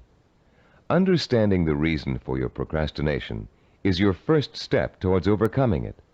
It's especially important for you to realize how self-destructive and self-defeating procrastination is. Whether you're rebelling against someone or responding to an inner fear, procrastination will eventually hurt you in everything you try to do. There are a number of techniques you can use to help overcome the habit of procrastination and replace it with energetic, efficient, inspired action. William James, the great Harvard University psychologist and philosopher, who already taught us in Session 5 the value of acting as if we are what we want to be, has a very practical solution to procrastination. James suggests, do something every day for no other reason than you would rather not do it at all. Listen again. Do something every day for no other reason than you would rather not do it at all. What James is really telling you to do is to replace the habit of procrastination with the habit of action. As soon as you catch yourself thinking, well, I won't do that now, I'll do it later, you must immediately do whatever it is you're procrastinating about. Self-disciplined achievers also use two special time management techniques to overcome the tendency to procrastinate. The first is called Swiss cheesing. The second is called unscheduling. Swiss cheesing is another term for dividing a macro purpose into a series of micro tasks. The management consultant who invented the term conceived of it as a way of poking holes in a large task to make many smaller tasks. If you have a task that will take 2 hours, Swiss cheesing it creates 8 15-minute segments, or 4 30-minute segments, or however many smaller segments you need to get the task done. Breaking a macro purpose down into micro tasks makes it seem much less formidable. In fact, this one-step-at-a-time approach is the only way to achieve a major goal. Without losing sight of what you want to achieve, you should never go around thinking about the enormity of your major purpose. You must concentrate only on achieving one small step at a time. Unscheduling also helps you to overcome procrastination and get on with your project in the most efficient way possible. Sometimes you know you're going to need so much time to complete a task that you won't even start it. You rationalize that you'll never find the time to finish it anyway. But often people overestimate how much time it really will take them to do something, and they don't realize that by Swiss cheesing, they can find the time to do it in an otherwise busy schedule. Turn to page 45 of your study guide and look at Form 8.1. You'll see a chart with the days of the week listed along the top row, and the hours in a day listed vertically along the left side. There are 7 days listed and 16 hours per day. The chart presumes that you get up at 6 o'clock in the morning and retire at 10 p.m., but you can easily change the numbers to correspond to your own daily hours. It's often a shock to look at a chart like this and realize how many hours you actually have available to you in a one-week period. Of course, many of those hours are taken up with the necessities of everyday life. Your first task in this exercise is to fill in all those hours that are occupied with travel, meals, work, meetings, regular recreational activities, and other commitments. Only fill in the time that absolutely must be devoted to activity. If you regularly watch television or read magazines for 3 hours every night, that doesn't qualify as a life necessity unless it's part of your job to do so. When you've finished, look at the boxes you haven't filled in. These represent your free time, time you have full control over and can devote to your own micro projects. You may be amazed to find that you easily have 20 or 30 hours per week of free time to devote to your project. And if you include time that's spent commuting on a bus or train, the hours may add up to considerably more than that. Once you've ascertained when and where your free time occurs, you can begin allocating that time to your micro projects. When the hour arrives to start working, remember William James' advice and do it now. Work uninterruptedly during that time, taking scheduled breaks only as necessary. And don't allow yourself to get sidetracked. Working uninterruptedly means learning to say no when people try to take you away from your work. If a friend calls up and asks you to go bowling while you're working, you must learn to refuse. Make a date to go some other night, but complete your working hours in the time you've allotted to them. Let your family know that you're serious about completing your tasks. Schedule time to enjoy being with them, and let them know that when you're working, you are not to be interrupted. After successfully completing each work session, fill in the blank hours on your chart with a special colored pen or pencil. Choose a name for your project and fill in the blanks with that name.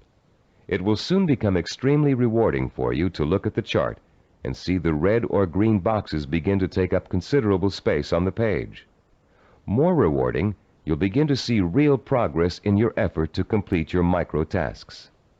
As you learn to devote uninterrupted time to your work, you'll find the time-quickening experience begin to occur more and more often, and you'll be less and less inclined to procrastinate. Soon your micro-projects will become as much a part of your life as eating and sleeping. And an excitement will take hold as you begin to realize that yes, you are working steadily toward your goal. And not only can you really do it, you are really doing it. Be careful not to overcommit yourself in terms of time spent on your project. Your goal is not to exhaust yourself. And beware of trying to go in too many directions at once.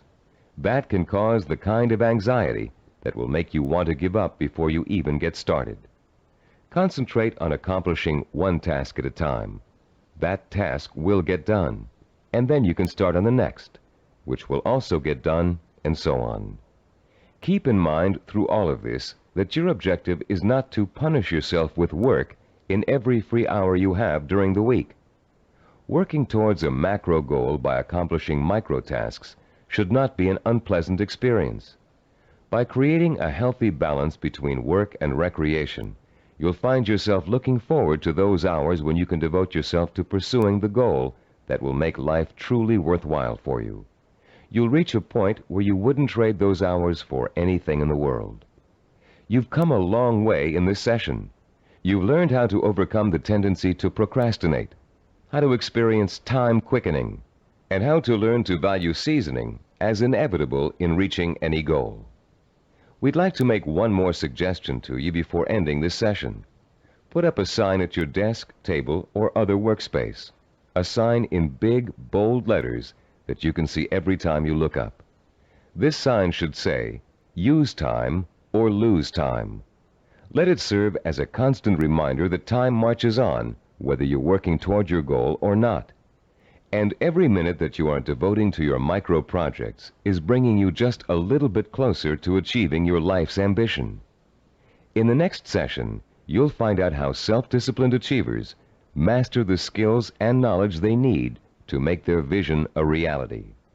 And you'll learn to broaden your own new field of knowledge by overcoming your learning blocks and harnessing your built-in powers of intelligence and discipline.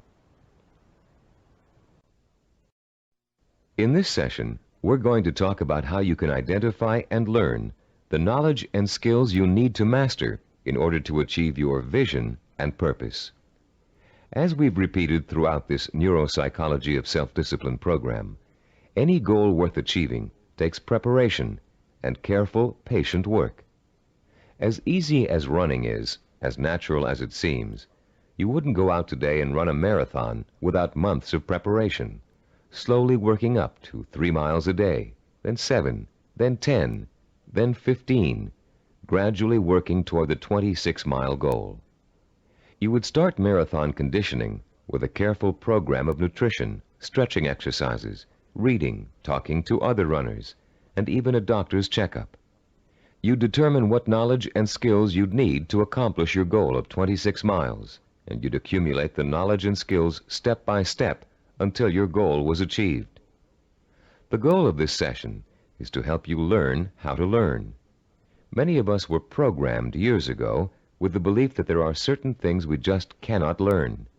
We were tracked in school into one path or another because of test results which told us we had no aptitude for a particular subject area, or by teachers or counselors who believed we were best suited for one discipline over another. In some cases, the stereotype was as blatant as girls take home economics, boys take shop. In other cases, the grounds for tracking could have been racial or economic, or some other person's perception of our intelligence. In a now famous psychological study, new teachers in an elementary school were told that certain students in their classes were gifted and certain others were slow. In truth, there was no measurable difference in the student performance up till that time. But by the end of the following semester, the students labeled gifted were doing work above grade level, while the slow students were performing below. The only thing which had changed was the teachers' attitudes toward the children. Much of our response to learning has been based on what we've been told about our ability to learn. In this session, you'll learn how to break through the learning barrier and clear away the mental blocks that have you falsely entrapped in the belief that you can't learn certain difficult subject matter and skills. You'll learn how to learn all over again, this time recognizing that your potential is as unlimited as your imagination. You, like other self-disciplined achievers, will know how and when to acquire the essential knowledge and skills that will enable you to achieve your goals. In our research into human achievement, we found that the world's most persistent and successful people had developed a four-step approach to learning that ensured they would successfully acquire the knowledge they need to achieve their goals. The process is a simple one. Listen carefully as we go over its basic components. First, they're able to determine what new skills and knowledge they must learn in order to achieve their goals. Second, they call into play their belief in their ability to learn. They believe they can learn any subject or skill, no matter how difficult it might be. Third, they're patient. They understand that acquiring new knowledge and skills is often a slow, step-by-step process that requires systematic trial and effort. No matter how young or how old, the learner must go through the same progression of acquiring knowledge and skills. And fourth, they develop their own effective, personalized system for learning, a simple learning formula they can apply to any subject matter to efficiently and thoroughly master goal-relevant knowledge and skills. Let's delve into each of these steps in turn to see how they can be applied to your own learning efforts. The first step of a learning program to acquire a new skill can be approached much like the planning work we dealt with in Session 7. You can design a similar flow chart with an activity box labeled Start and a box labeled Finish. The intermediate steps are, of course, other activity boxes. Activities which must take place at the same time must appear one above the other. The activities that follow each other in chronological order are listed from left to right. The activity that comes first is to the left of the activity on the right. Any research you have to do, consultations you have to make, background materials you have to accumulate, all are entered on your flowchart in the proper activity boxes. Let's assume for a moment you're just about to begin your first year of college. Your ambition is to become a neurologist. You know that to get into medical school, you have to excel in college pre-medicine.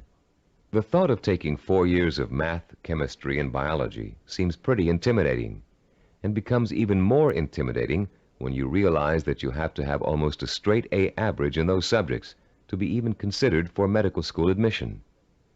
The intimidation would quickly go away if you could develop a 4-year visual network plan that outlines specifically what you had to learn and in what order you would have to learn it, year by year. Then, upon viewing the completed network plan, look at it and develop the deep inner belief that you have it in yourself to master each of the subject matter areas. Let's work through a visual network plan for successfully completing college pre-med.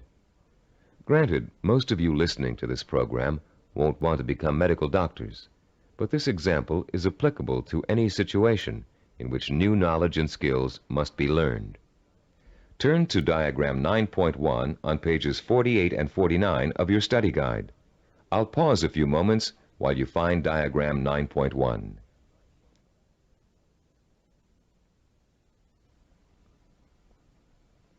As you can see, there are 3 visual network plans. The first one outlines the chronological steps to becoming a neurologist. We call this a macro plan, with the objective of becoming a neurologist. Below that is the micro plan with the objective to graduate in pre-medicine in 4 years with a minimum 3.5 grade point average.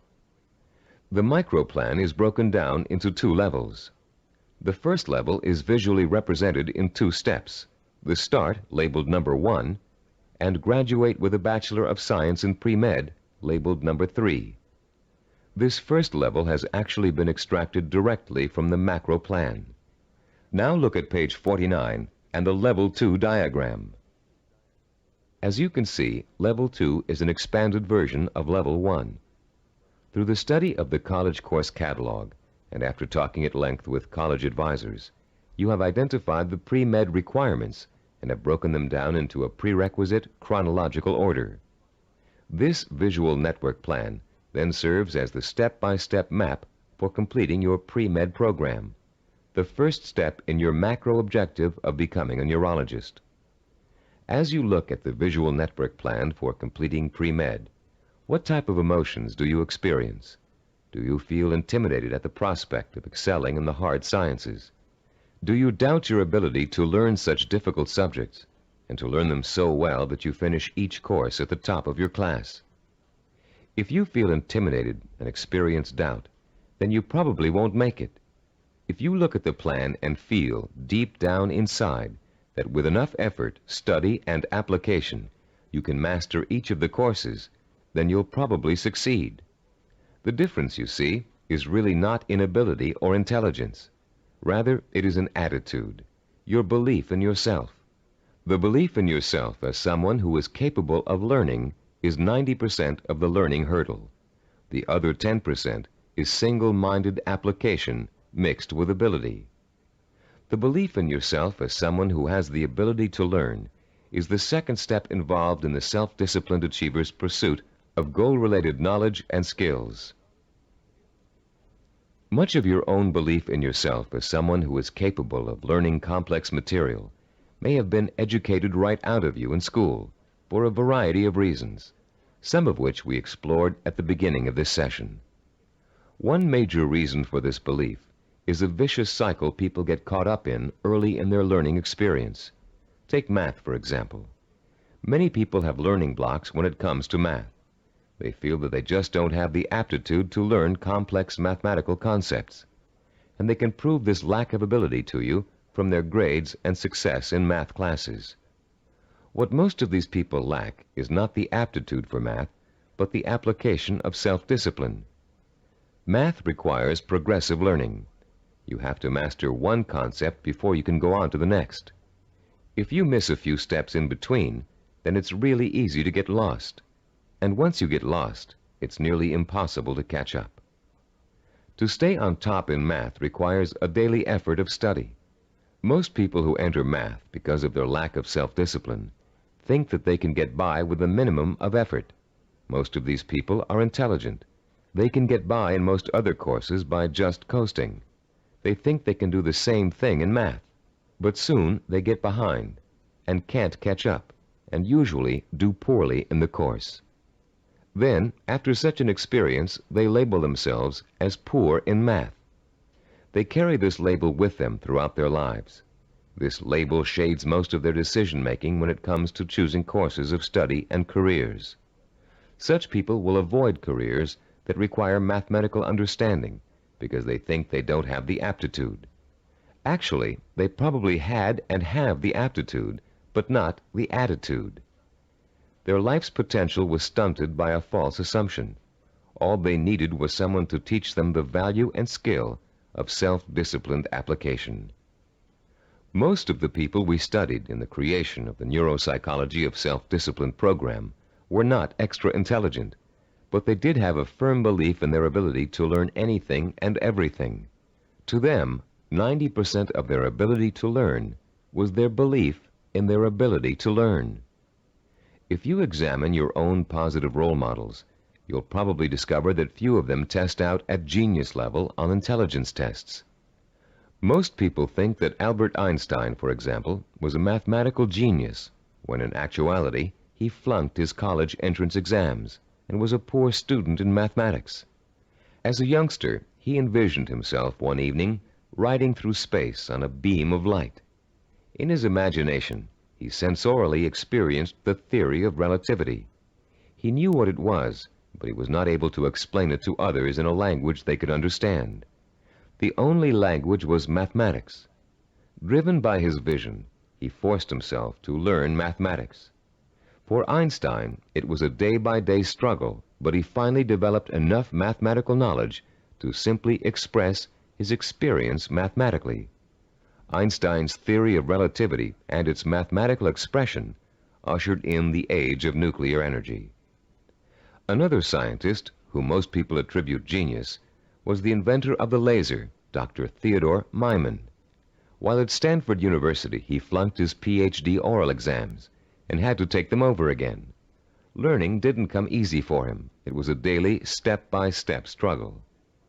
Baseball hitting great and cybervision role model for its baseball neuromuscular training video cassette, Rod Carew, didn't make his high school baseball team because his coach thought he wasn't a good enough hitter. Since then, through thousands of hours of practice, Carew has won 7 American League batting titles and is one of 13 players ever to get more than 3,000 career hits. The list goes on. Famous author, philosopher, and scholar Leon Uris flunked high school English 3 times. Malcolm Forbes, publisher of Forbes magazine, one of the most successful business publications in the world, did not make the staff of his college newspaper. The editor said he lacked the basic skills of reporting and editorial writing. Stephen DeVore, who founded Cybervision, speaks the Finnish language, considered by language experts to be the most difficult language for Western tongues to learn. Though he mastered this difficult language, he lays no claim to a superior intellect either. When I was 19, he told an interviewer, I was selected to go to Finland for 2 years of volunteer work. I had no foreign language ability at that time. In fact, I had nearly flunked out of high school French and Latin. So I thought of myself as having absolutely no ability to learn languages. With this negative attitude, DeVore entered an intensive language program for 2 months before he left for Finland. It was something like 16 hours a day with a group of 10 others. I finished last in the group, he recalls. DeVore went to Finland, where he spent 5 miserable months unable to communicate. I couldn't do anything. I was incredibly frustrated. I'd lose patience when people were talking. Then one day I went to the park, and in the park there was a man giving instructions to his dog in Finnish. The dog obviously understood him and was obeying all of his commands. I thought, this is ridiculous. I'm smarter than a dog. If a dog can understand Finnish, so can I. In the 2 months following this experience, DeVore became fluent in the Finnish language. He learned to speak Finnish so well that he served as a translator for American businessmen and their families traveling to Finland. Buoyed by the accomplishment of learning Finnish, DeVore returned home after 2 years and went back to college. Where before he had been a lackluster C student because he was convinced he couldn't learn, he received straight A's and academic scholarships for the rest of his college and graduate school years. Which proves another point about learning, success, and attitude. Once you have successfully learned a subject or skill, it bolsters your confidence in your ability to learn other skills. Once you've proven to yourself that a negative concept you had was wrong, you begin to realize that all of your negative concepts may be wrong. What you couldn't do in the past, you can now do. You can do it because finally you believe you can do it. Breaking the cycle of a negative attitude may not be easy, but once you do, you'll be far less inclined to get back into the cycle. That's why small steps and small accomplishments are so important in pursuing a macro goal. You may look at a map for becoming a neurologist and say, I'll never get through all those math courses. But if you get 1 A in algebra, you'll realize that you can. Another way of expressing this is that success in learning begets more success. Once you have successfully learned a subject or skill, it bolsters your confidence in your ability to learn other skills. Your past, in which you may have been labeled or labeled yourself as a non-learner, is precisely that, your past. It is not your present. It has little relation to what you are capable of accomplishing now. What has happened to many of us is that we have been conditioned into a negative feedback loop where learning is concerned. The step-by-step accumulation of new skills is the way to break this loop and replace it with a much more positive cycle. Which brings us to the 3rd step in the learning process, the attitude and value that learning takes time and patience. Most of us, at the time we are exposed to our greatest concentration of education, haven't developed the necessary self-discipline skills to be able to take advantage of it. And why should we? We were only children. Excellence, as we've been learning in this neuropsychology of self-discipline program, is based on seasoned learning. Skills like medicine, mathematics, chemistry, dance, law, music, pottery, writing, languages, architecture, masonry, carpentry, the list is endless. All require seasoning, the accumulation of knowledge over time. The perseverance to stick with a task over a long period of time, sometimes decades. the ability to find pleasure in the accomplishment of steps toward a goal, rather than seeking the instantly gratifying quick fix. All these are the hallmarks of the self-disciplined. A wise philosopher, in speaking of the seasoning of a learner, once said, "There are very few human beings who receive knowledge complete and staggering by instant illumination. Most of us acquire it fragment by fragment, on a small scale, by successive developments, cellularly, like a laborious mosaic." One other myth about the acquisition of knowledge has it that you can get too old to learn. This bit of fallacious thinking has been handed down in the aphorism that you can't teach old dogs new tricks. It's worth laying to rest. A classic incident from the life of the great poet Longfellow illustrates the relationship between age and learning. Told by Howard R. Driggs, the story goes, it happened that while the poet, at over 80 years of age, was still teaching at Harvard, one of his appreciative students asked him, "How do you keep so perennially young, Professor Longfellow? We never get tired of your classes. You always have something new and interesting to give." "I've never had that question put to me before," returned the poet. Then, looking out of the window, he said, "You see those 2 apple trees in the yard? Do you observe any difference between the blossoms on the older tree and those on the younger one?" "No," replied the student. "They look just alike to me." "How do you account for the fact that the old apple tree flowers out as beautifully as does the young one?" persisted the teacher. "Let me tell you the secret. That old tree managed last year to grow enough wood to put forth its new blossoms. Blossoms, you know, always come on the new wood." "Oh, I see," said the young man. "To keep young, one must keep growing." "Yes," came the quiet response. Einstein, in his later years, was asked the secret of his ability to learn. His reply also illustrates the point and importance of lifelong learning. Einstein said, "The more I learn, the more I realize I don't know. The more I realize I don't know, the more I want to learn." Age should be no barrier to the acquisition of new knowledge and skills. If you have the self-discipline to see your efforts through, you can learn anything at any age. Let's now discuss the 4th step in the learning process, a set of tried and proven principles that work together as a system to make learning easy. If you'll turn this cassette over now, we'll introduce you to a very simple yet powerful system to learn effectively at any age, whatever the subject area. A recent movie called Educating Rita beautifully illustrates the points we're going to discuss in the remainder of this session. This film is about a working-class Englishwoman who has a dream about becoming educated. The film tells the story of a personal odyssey as she pursues her vision, her dream, in the face of incredible obstacles. She faces at one point or another during the story conflicts with work, with transportation, with her parents, with schedules, with her mentor's desire and ability to teach, with the disdain of other more educated students, and with a husband who wants her to stay home and make babies, not thesis. Through it all, she perseveres, driven by the dream of herself as an educated woman, a woman who can discuss important issues, who can commune with the great thinkers and writers who make up such a rich part of her English heritage. She burns with the fire of her vision, a vision rich in dignity and strength. It's a vision she can hear, smell, taste, touch, and see. The actress, Julie Waters, expresses her character's struggle to change, to improve, to better herself, with such credibility that you can see the woman, Rita, change before your very eyes. There was nothing abstract about Rita's quest for education.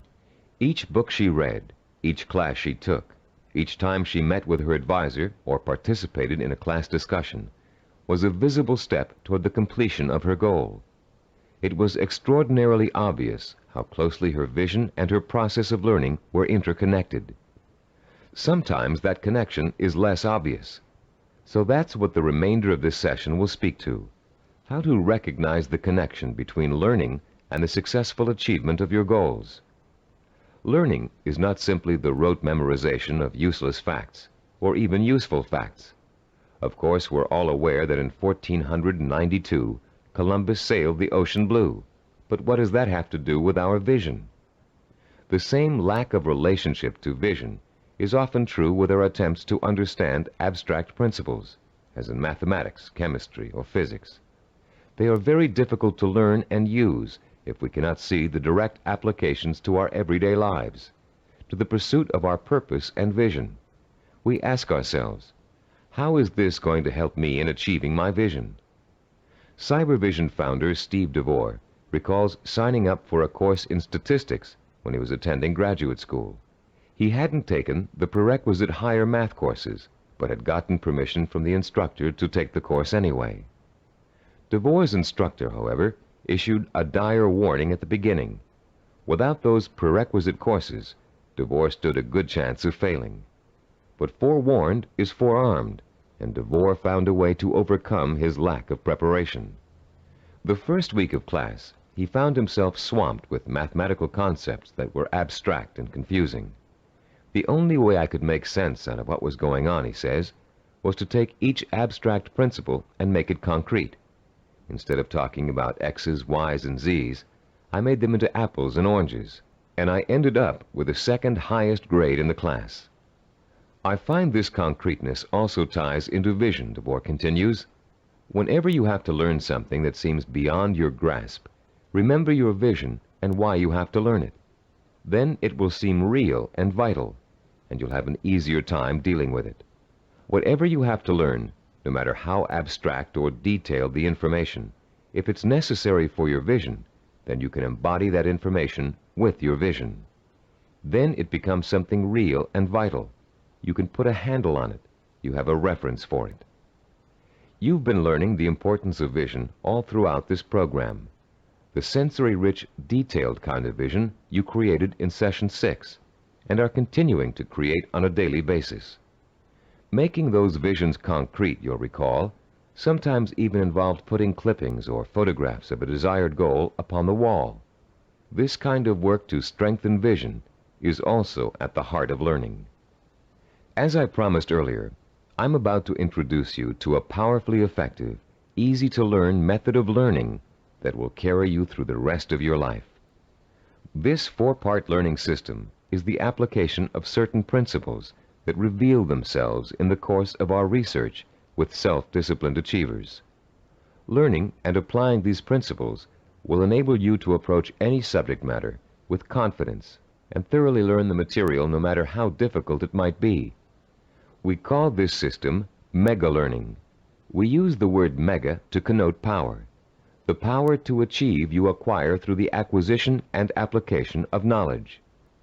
Let me quickly preview each of the 4 steps and then look at the process in greater detail. First, recognize the need to learn a principle. Second, relate the principle to your personal vision or goal. Third, internalize the principle by relating it to your own experience. And fourth, apply the principle in action. Let's examine each of these 4 steps in turn. First, recognize your need to learn new information and skills. You cannot reach your goal without getting an education first.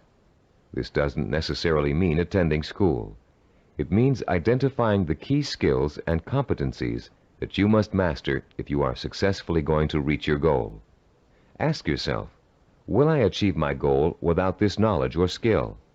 If your answer is no, then you have a strong motivation for learning. Your learning is now crucial, for without it, your road to achievement is blocked.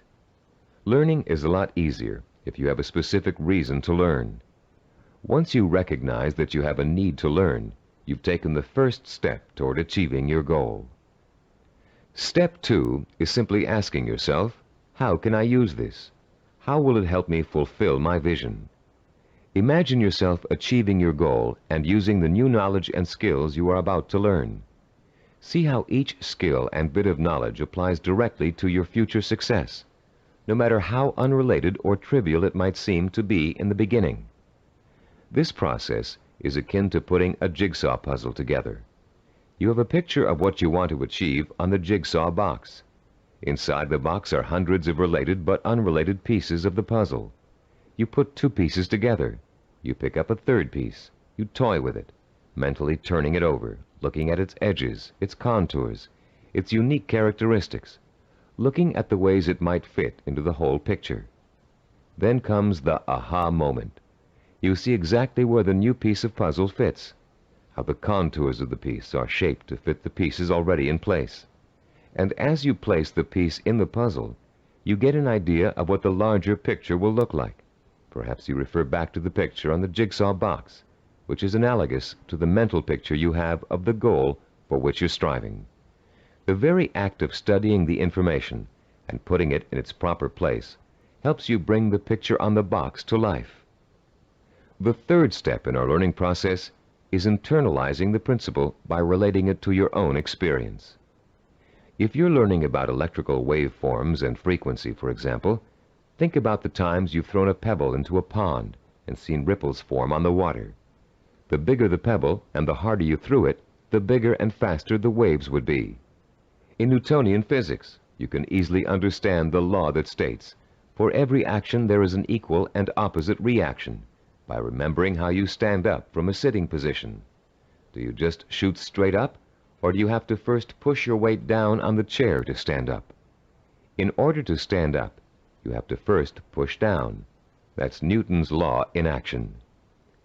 Every time you find an example from your own experience to illustrate a bit of knowledge you're trying to learn, you'll reinforce your understanding of that knowledge.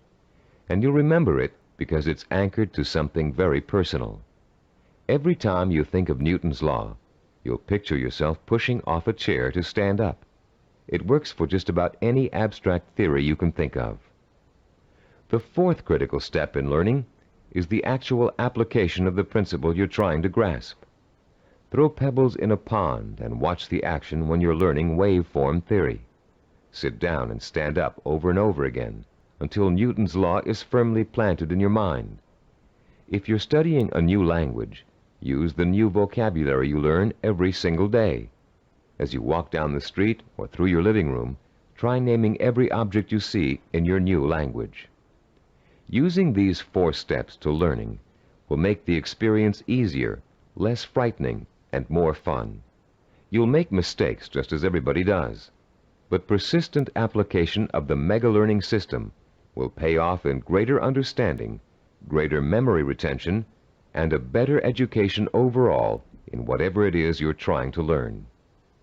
The 4 steps to enhance learning we've outlined here are similar to and related to the 4 stages which make up the process of creativity. Our definition of creativity is taking the knowledge and skills you learn and applying it to the realization of your purpose, vision, and goals.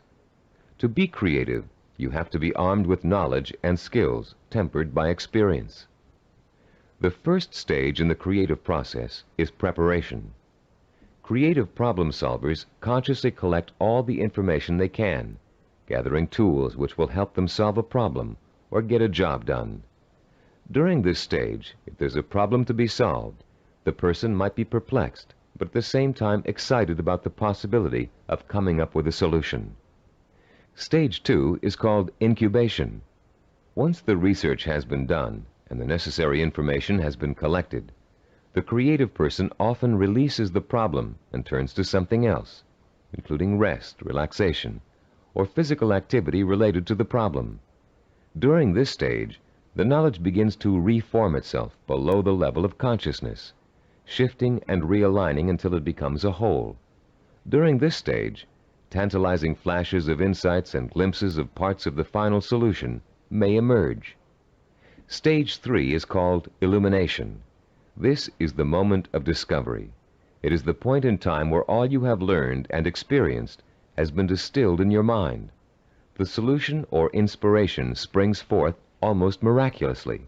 Miraculously, if you don't recognize how much preparation and groundwork you've already laid in stage 1. Often this stage is accompanied by an overwhelming feeling of certainty that says, yes, this is the piece of art I want to create. Or yes, this is the product idea I want to explore. Stage 4 is called verification or revision. This stage takes place again on a conscious level. The details of an experimental process, if you are a scientist, must be worked out. If you're an artist, you must decide whether this picture will be painted in watercolor or oil. This stage involves visible work and rational thinking. It involves drawing from your base of knowledge and fundamental skills to make your work conform to the vision of your creative insight. As you can tell, the knowledge and skills you acquire are the tools for the creative process. The parallels to the simple approach to learning we've outlined here and the process of creativity should also help put to rest the misconception that self-disciplined people are not creative. That discipline involves being married to lists and systems to the exclusion of freedom and creativity. On the contrary, creativity is the byproduct of a disciplined, well-informed mind, a mind that is using its storehouse of knowledge to solve problems and achieve goals. The more you learn, the more creative you can become. If your heart is set on becoming a professional musician, you can hardly be expected to know how to compose a symphony until you've become an expert in reading music and have studied music history. If you want to become a heart surgeon, you can't expect to pioneer new techniques in heart surgery until you've thoroughly mastered all the existing techniques. If you want to start a business, you must first study how other businesses are run, and then make your own decisions about how your company will work. If the realization of your vision requires the mastery of new knowledge and skills, I hope that learning will now be a stepping stone rather than a barrier to the creative realization of your goals. In our next and last session, you'll learn how to develop the twin pillars of the self-disciplined character, persistence and perseverance. And you'll be well equipped to begin your long and fruitful journey towards the goal you've chosen as your most important ambition. I'd like to begin this final session with two true stories that illustrate the value of persistence and perseverance in any of life's endeavors. The first story is about a mountain climber named Don Bennett. After successfully scaling 14,000-foot Mount Rainier, one of the highest mountains and most difficult climbs in the United States, Don Bennett was interviewed about the experience by a local reporter. "How did you do it?" the reporter wanted to know. "How did you keep going for 14,000 feet and not giving up?" Bennett thought for a moment before answering. Then he spoke slowly, trying to get the reporter to understand the mental process that led him to the peak of that mountain. "Starting months before the climb," Bennett said, "I created a vision of myself at the top of the mountain.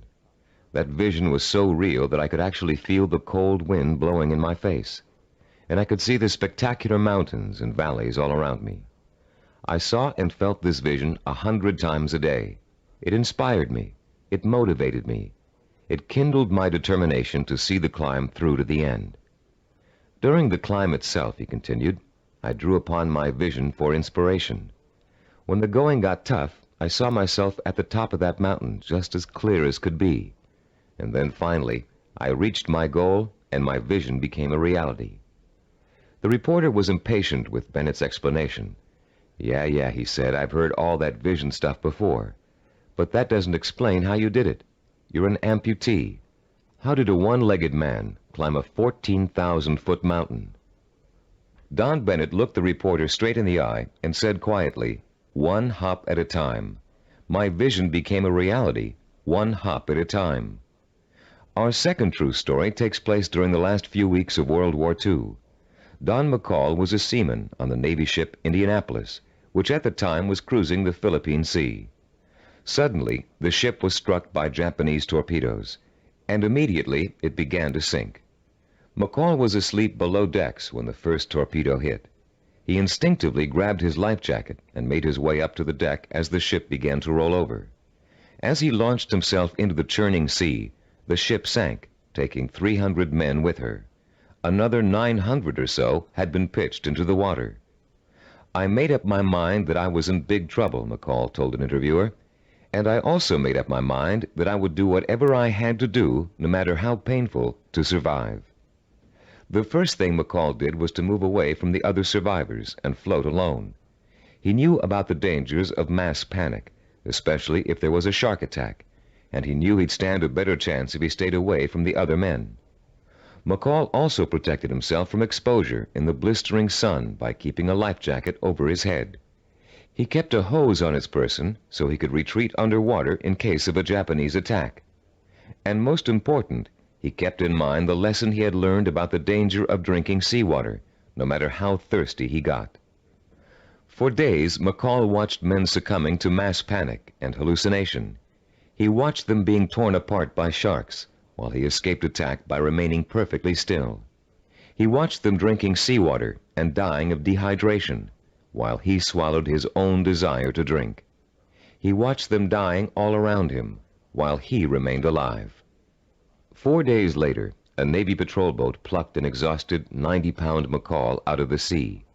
He had survived 4 days without food or drink in the blistering sun, in shark-infested waters.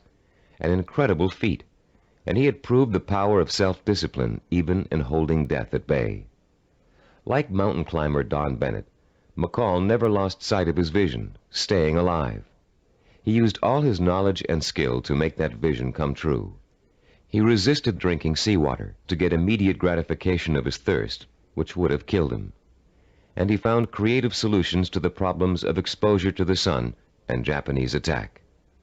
Both Bennett and McCall used self-discipline to endure terrible physical hardship and achieve seemingly unachievable goals. Your own goal may not seem as urgent as theirs, but the principle of achieving it remains the same. Through vision, commitment, patience, and creative application of knowledge and skill, you can see your goal through to the end. But the ultimate key to your success is what this session is all about: persistence and perseverance. In this session, you're going to learn what persistence and perseverance are really all about. You'll be taught how to develop both of these critical qualities through the application of 5 simple principles. You'll find out how to turn problems and setbacks, even agonizing situations, into positive learning experiences that will actually bring you closer to the realization of your goal. And you'll understand the value of never giving up, no matter how tough the journey gets or how endless it seems. First, let's define the words persistence and perseverance. Is there a difference between the two? Yes, a subtle one. Persistence means never giving up. Perseverance means persisting in spite of hardships, opposition, and setbacks. Mountain climber Bennett and Navy seaman McCall displayed both persistence and perseverance in their heroic efforts to reach their goals. Bennett had to use his one leg to hop at least 30,000 times to get up to the top of Mount Rainier. McCall had to stay calm and follow a life-saving plan while spending 4 days in shark-infested waters without any food or drink. These men reached their goals because they had already developed the qualities of persistence and perseverance. Now you are going to learn how to develop these qualities too. There are 5 crucial steps involved in learning how to develop into the kind of self-disciplined achiever who never quits and never loses sight of his or her goal. Listen carefully while I outline each one. The first step is to rekindle and refuel your vision and purpose every single day. Remind yourself daily of the rewards and benefits that await you when you successfully realize your goal. The emotion you draw from these constant reminders of why you're working so hard and giving up so many things will sustain your powers of persistence and perseverance. The second step is to firmly anchor the following attitude deep within your heart and mind. I can achieve anything I set my mind to. Nothing is impossible for me to achieve if I want it badly enough and am willing to pay the price for it. No matter how much hard work it takes, no matter how long it takes, no matter how difficult it is, I can and will achieve my goal. I will never forget that a journey of 1,000 miles begins with a single step. Step 3. Realize that obstacles are going to arise and setbacks are going to occur. Keep in mind that these difficulties are really opportunities to learn. Every obstacle that you overcome, every setback you bounce back from, strengthens your character and makes you smarter and stronger. Whatever you do, don't try to hide from or ignore problems. They never go away by themselves. Meeting challenges squarely and solving problems creatively is at the heart of self-discipline and at the heart of achievement. As Benjamin Franklin said, those things that hurt instruct. When your progress seems blocked, it means that it's time to increase your knowledge and look for creative solutions. This is the 4th step in developing persistence and perseverance. You may be doing the wrong things for the right reasons, and now is the time to find out. Start experimenting with taking different paths to your destination. But whatever you do, don't quit. Most people quit when things don't work out as they planned, or when they realize how much hard work they're going to have to do. Remember, a failure is someone who has not learned from his mistakes. Step 5. Turn your work into fun. Make what you have to do into something you want to do. Working towards a lifelong goal shouldn't feel like a sacrifice, because that goal is what you want more than anything in the world. If you follow these 5 steps faithfully, your long road to success will turn into an exciting journey of knowledge, discovery, challenge, and reward. And for as long as you feel you're making progress, even hard work and minor interferences won't shake you from your purpose. The real problem arises when a major setback occurs, especially if it's unforeseen. A seemingly insurmountable obstacle is often enough to make even the most determined achiever decide that the fight simply isn't worth it. Setbacks make people give up just at the point when they should not. How can you deal successfully with setbacks? How can you learn not to feel like a failure when it suddenly seems that all of your hard work may have been for nothing? There are 5 ways you can turn every setback you encounter into a learning experience, one that will leave you stronger and wiser and more determined than ever to keep working toward your goal. Listen carefully while I outline each one in turn. First, never try to ignore a problem or handicap. Deal with your problems directly. Don't avoid them or try to hide from them. If you want to start a business but can't find people to back you up financially, that doesn't give you the right to plunge into your project with no capital and a lot of ideas for spending money. If you want to become a doctor but don't have the grades to get into medical school, it won't help you to start applying to schools you know you can't get into. When you have a problem, study it from all angles and try to determine the best way to proceed. Which brings us to our second point. Don't blame other people for your setbacks, and don't chalk it up to bad luck. You make your own luck in this life, and you have to solve your own problems. Learn to tackle them head on, being as realistic as possible and as level-headed as possible. Mentors can often provide a great deal of help in a bad situation. Try acting as if you are your own mentor. What would he or she do in your situation? Or what has he or she already done to overcome an obstacle similar to yours? Third, continually strive to strengthen your qualities of self-discipline. Setbacks often occur because of weaknesses in certain areas. Try to turn those weaknesses into strengths. Be your own severest critic, but not your own worst enemy. Don't tell yourself, I failed. Tell yourself, I slipped, but I'm going to pick myself up and go on. Fourth, in almost every setback, there's a seed of opportunity, a silver lining, if you will. Find it and use it. You may find yourself taking a slightly different path to achieving your goal than you first imagined, but you'll get there just the same. Take the new path and see where it leads you. Following this philosophy helps take the emotional sting out of setbacks and is a good antidote for discouragement, and it's a healthier way to react to a bad situation than deciding to give up. Fifth, always remember that no matter how difficult a problem is, or how insurmountable it seems, there's always a solution. A problem is only really a problem if you think you can't solve it. If you take the attitude that every problem has a solution, and you approach your problem with an open and creative mind, you'll find that solution. A young woman we know named Carol Napier was faced with and managed to overcome the kind of setbacks that might make anybody want to give up. Her story is so inspiring that we'd like to end this session with her example of what it's like to be a self-disciplined achiever who never quits no matter what. At 26, Carol had a degree in marketing and a good job as a marketing assistant, with an eye to moving up in the company she worked for as soon as there was an opening for a higher position. Carol had diabetes, diagnosed when she was 12, but had always been able to keep it under control with insulin shots, and had always lived a perfectly normal, relatively healthy life. In the spring of Carol's 26th year, she began having trouble with her eyes. Doctors told her that her diabetes was causing her to slowly lose her eyesight. At first, Carol refused to believe it, but when she began having trouble driving, she realized the doctors were right, and she would have to re-evaluate her job and her purpose in life to deal with the problem of approaching blindness. But before Carol could come up with a solution to that problem, her kidneys also began to fail. Ultimately, she needed a kidney transplant, which was done successfully when she turned 27. Everything seemed to be going fine when a sudden episode of insulin shock left Carol paralyzed from the waist down. Carol recalls wanting to quit then and there.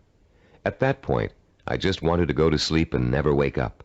The depression got so bad that I realized I couldn't go on this way. I only had one choice, and that was to get myself out of this. Slowly, Carol regained her strength, learning to walk again with the aid of physical therapy. She rewarded herself for her progress by making a trip across the country alone to visit her parents for Thanksgiving, a trip friends tried to dissuade her from taking, but which proved to Carol that she could still make it on her own. Today, Carol is attending college, studying for a master's degree in rehabilitative education. She has decided to spend the rest of her life helping people face and overcome problems like hers. She is completely blind and still walks with a cane, but that has not stopped her from pursuing a goal many healthy people would find difficult to achieve. The key to reaching any goal is to develop the strength of character that makes you refuse to give up, no matter how bad things look. The most amazing thing about persistence and perseverance is that they make it almost impossible for you not to succeed in your endeavors. In this session, you've learned the importance of not being a quitter, of learning from your mistakes, and of keeping an open mind when it comes to finding creative solutions to problems you may think are unsolvable. In the next session, we're going to review everything you've learned in the neuropsychology of self-discipline program and give you some tips for developing the lifelong habit of self-discipline. We're now coming to the end of the neuropsychology of self-discipline, and now is a good time to reflect on what you've learned and how far you've come. It's also a good time to start thinking about how you're going to maintain and develop your self-disciplined character for the rest of your life, because the process of becoming an achiever never really ends. In the years to come, you'll find yourself learning from trial and error, from accomplishments, from setbacks, from disappointments, from rewards, from the feeling of satisfaction you get when a job has been well done. The more you achieve, the more you'll learn one of the greatest secrets of achievement. Success breeds success. Every small step you take on the road to your goal will make it easier to take the next step. And once you've achieved your goal, you'll probably find that there's another goal you want to achieve. Along the way, you'll delight in the process of watching yourself in action, making corrections in your methods and strategies as you strive toward your ultimate goal and the hundreds of smaller goals you will successfully reach on the way. Let's talk about the milestones you've already passed. In Session 1, which you listened to some time ago, you uncovered the master key to your highest potential, self-discipline. We defined self-discipline as the ability to work systematically and progressively toward a goal, to become positively obsessed with that goal, and to let that obsession lead you to accomplishment. We talked about the problems caused by lack of self-discipline. We learned about the waste of potential, the drifting from job to job, from relationship to relationship, of the person who has no real sense of purpose and an undisciplined approach to life in general. We also talked about the problems of wanting immediate gratification and how that always leads to failure because it means refusing to pay for success with hard work. There is no other way to be successful except through hard work. The words pay for shouldn't bother you. All accomplishments come with a price tag, just like something you might want to buy. And just as you will save for an item you really want to buy, cutting your budget and making financial sacrifices, you should also be willing to make sacrifices in order to reach your goal. You may have to give up time, recreational activities, other priorities in your life. But it won't be difficult to do, because reaching your goal will become a more important source of pleasure. In Session 2, you were introduced to the 10 characteristics of the self-disciplined achiever. These characteristics served as a model against which you could compare your own strengths and weaknesses. Let's review them quickly now to refresh your memory and see how far you've come in absorbing the principles of this program. First, self-disciplined achievers have a strong sense of purpose. They have a cause or direction to which they have chosen to dedicate their lives. This cause gives them meaning in their lives and a reason to exist. Second, the self-disciplined seek out positive role models, called mentors, to teach them how to best approach their goal and overcome setbacks and obstacles along the way. Third, self-disciplined achievers use sensory images to provoke the kind of emotion that keeps them working toward their goal for as long as it takes to achieve it. Fourth, those possessing an iron will dwell on the fulfillment of their vision rather than on fear and failure. They have a positive attitude toward themselves and their goal and refuse to let setbacks get them down. Fifth, the self-disciplined achiever has a deep-rooted belief in his or her ability to achieve. This "I know I can do it" attitude is nurtured by their study of mentors and their realization that the only thing that stands between themselves and their goals is hard work and self-discipline. Sixth, self-disciplined achievers have the ability to plan and organize. They know that a goal can never successfully be reached in a haphazard way. They understand that they must map out a blueprint for success if they are ever to realize their highest ambitions. Seventh, they know how and when to acquire the essential knowledge and skills they need to achieve their goals. This comes from the planning and organization work they did earlier. Eighth, self-disciplined achievers have patience. They understand the concept of seasoning and its importance in reaching any goal. Time does not frighten them. Ninth, people who achieve their goals do so through persistence and perseverance. They are stubborn in their efforts to achieve, and they never give up. 10th, self-disciplined achievers have a mature attitude toward pleasure. Rather than seeking any diversion that will temporarily make them feel better, they take the most pleasure in doing the work that will help them achieve their goal.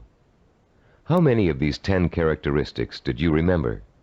We suggest you play Session 2 over and over again until you can recall every one of them without prompting. Making these qualities a part of your own personality is what acquiring self-discipline is all about. And the more you listen to them, the more you think about them, the more they will become a part of your own life. In Session 3, we delved deeply into the scientific basis for this program. You learned how the key to success is developing the kind of constant internal motivation that keeps you on course through problems and setbacks, through temporary boredom or fatigue, through periods of doubt or discouragement. And you found out why other motivational programs fail to give you the sustenance you need to pursue your goal for weeks, months, or years. You learned about Dr. Carl Pribram's research into images of achievement and the critical role they play in motivating people to be successful. Dr. Pribram's discovery of the power of sensory-rich images to provoke the drive of motivation made the creation of this unique program possible. In Session 4, we discussed the power of purpose. Here you learn to focus your energy like a laser beam on what you want to accomplish. You learned how your macro or major purpose really could be broken down into a series of micro or minor achievements. You heard examples of how well-known achievers tackled major goals by turning them into step-by-step plans for success that they could deal with one at a time. In the same session, you participated in a fascinating exercise that lets you pinpoint, perhaps for the first time, what your most important goal in life really is. You then used that goal to create a statement of purpose that would stand as a beacon in your quest for achievement. In Session 5, we talked about mentors and role models. You learned about the process of modeling, the basis for human learning. We talked about how models are both a blueprint and an inspiration for our own activity and our own growth. You learned how models help shorten the trial and error process we must all go through before chalking up an accomplishment. You also learned how to choose a role model and how to turn that model into an inspirational but not awe-inspiring figure. You learn the value of realizing that your role model has faults and weaknesses just as you do, but has succeeded in spite of them. In Session 6, you learned how to translate your purpose into sensory images that would fuel your inner fire of determination and ambition. And you learned how to daily reinforce your mental images of achievement, to make them a permanent part of your body and mind. In Session 7, you were introduced to visual network planning. This planning system applies to any endeavor, from making a movie to making a run for the presidency. The system works by breaking down what you want to accomplish into logical building blocks. It helps you keep track of your achievements over a long period of time, and is a reward in itself for work well done. In the same session, you learned to become a storyteller. The story was that of your own success. You used your rich powers of imagination and your best verbal skills to detail the steps you took to accomplish your most important goals. In Session 8, you learned about the self-disciplined achiever's attitude toward time. You learned how achievers value patience, how they oppose the kind of quick-fix mentality that leads to general dissatisfaction with life, and how they use single-minded hard work to experience time quickening, a sensation that time is passing much more rapidly than it really is. You also learned about the problem of procrastination, its psychological causes, and the ways in which you can overcome it. You learned why it is considered the single most important cause of failure, and why it's so important for you to develop a do-it-now attitude before you try to do anything else. In Session 9, you learned how to plan to acquire the knowledge and skills you need in order to achieve your goals. You were introduced to the concept of mega-learning, a powerful 4-step system that enables you to master any subject, no matter how difficult or complex. You also learned how knowledge is the building block of creativity. You were introduced to a 4-step process that lets you creatively channel your knowledge toward the kind of action that will help you achieve your goals. And you learned that your belief in your ability to learn is 90% of the learning process. Finally, in Session 10, you learned how to develop the powers of persistence and perseverance, the critical characteristics that will see you through to the successful completion of your vision and purpose, no matter how long it takes or how difficult it is. You heard several inspiring stories about people who persevered and achieved their goals through extreme hardship and even physical danger. And now, as we come to the conclusion of this program, I'd like to point out that acquiring self-discipline is a never-ending process. There won't come a day when you wake up in the morning and say, "Yes, I'm finally self-disciplined now. There's nothing more I need to do to develop strength of character and determination of will." Self-discipline requires a lifetime of commitment. This doesn't mean you won't develop the habits of self-discipline in a relatively short period of time. It simply means that you must always be vigilant about how you are approaching your goals and what your purpose in life really is. It's all too easy to get sidetracked in something that feels comfortable, but is not what you really set out to achieve. Every small victory will become a cause for celebration, and a chance to renew your faith in your own ability to achieve whatever it is you want in life. And as you achieve it, you will find yourself becoming the kind of person you've always admired, the kind of person who could pursue a goal so single-mindedly, so stubbornly, and so patiently that he or she could not help but achieve it. I'm Richard Gebhardt.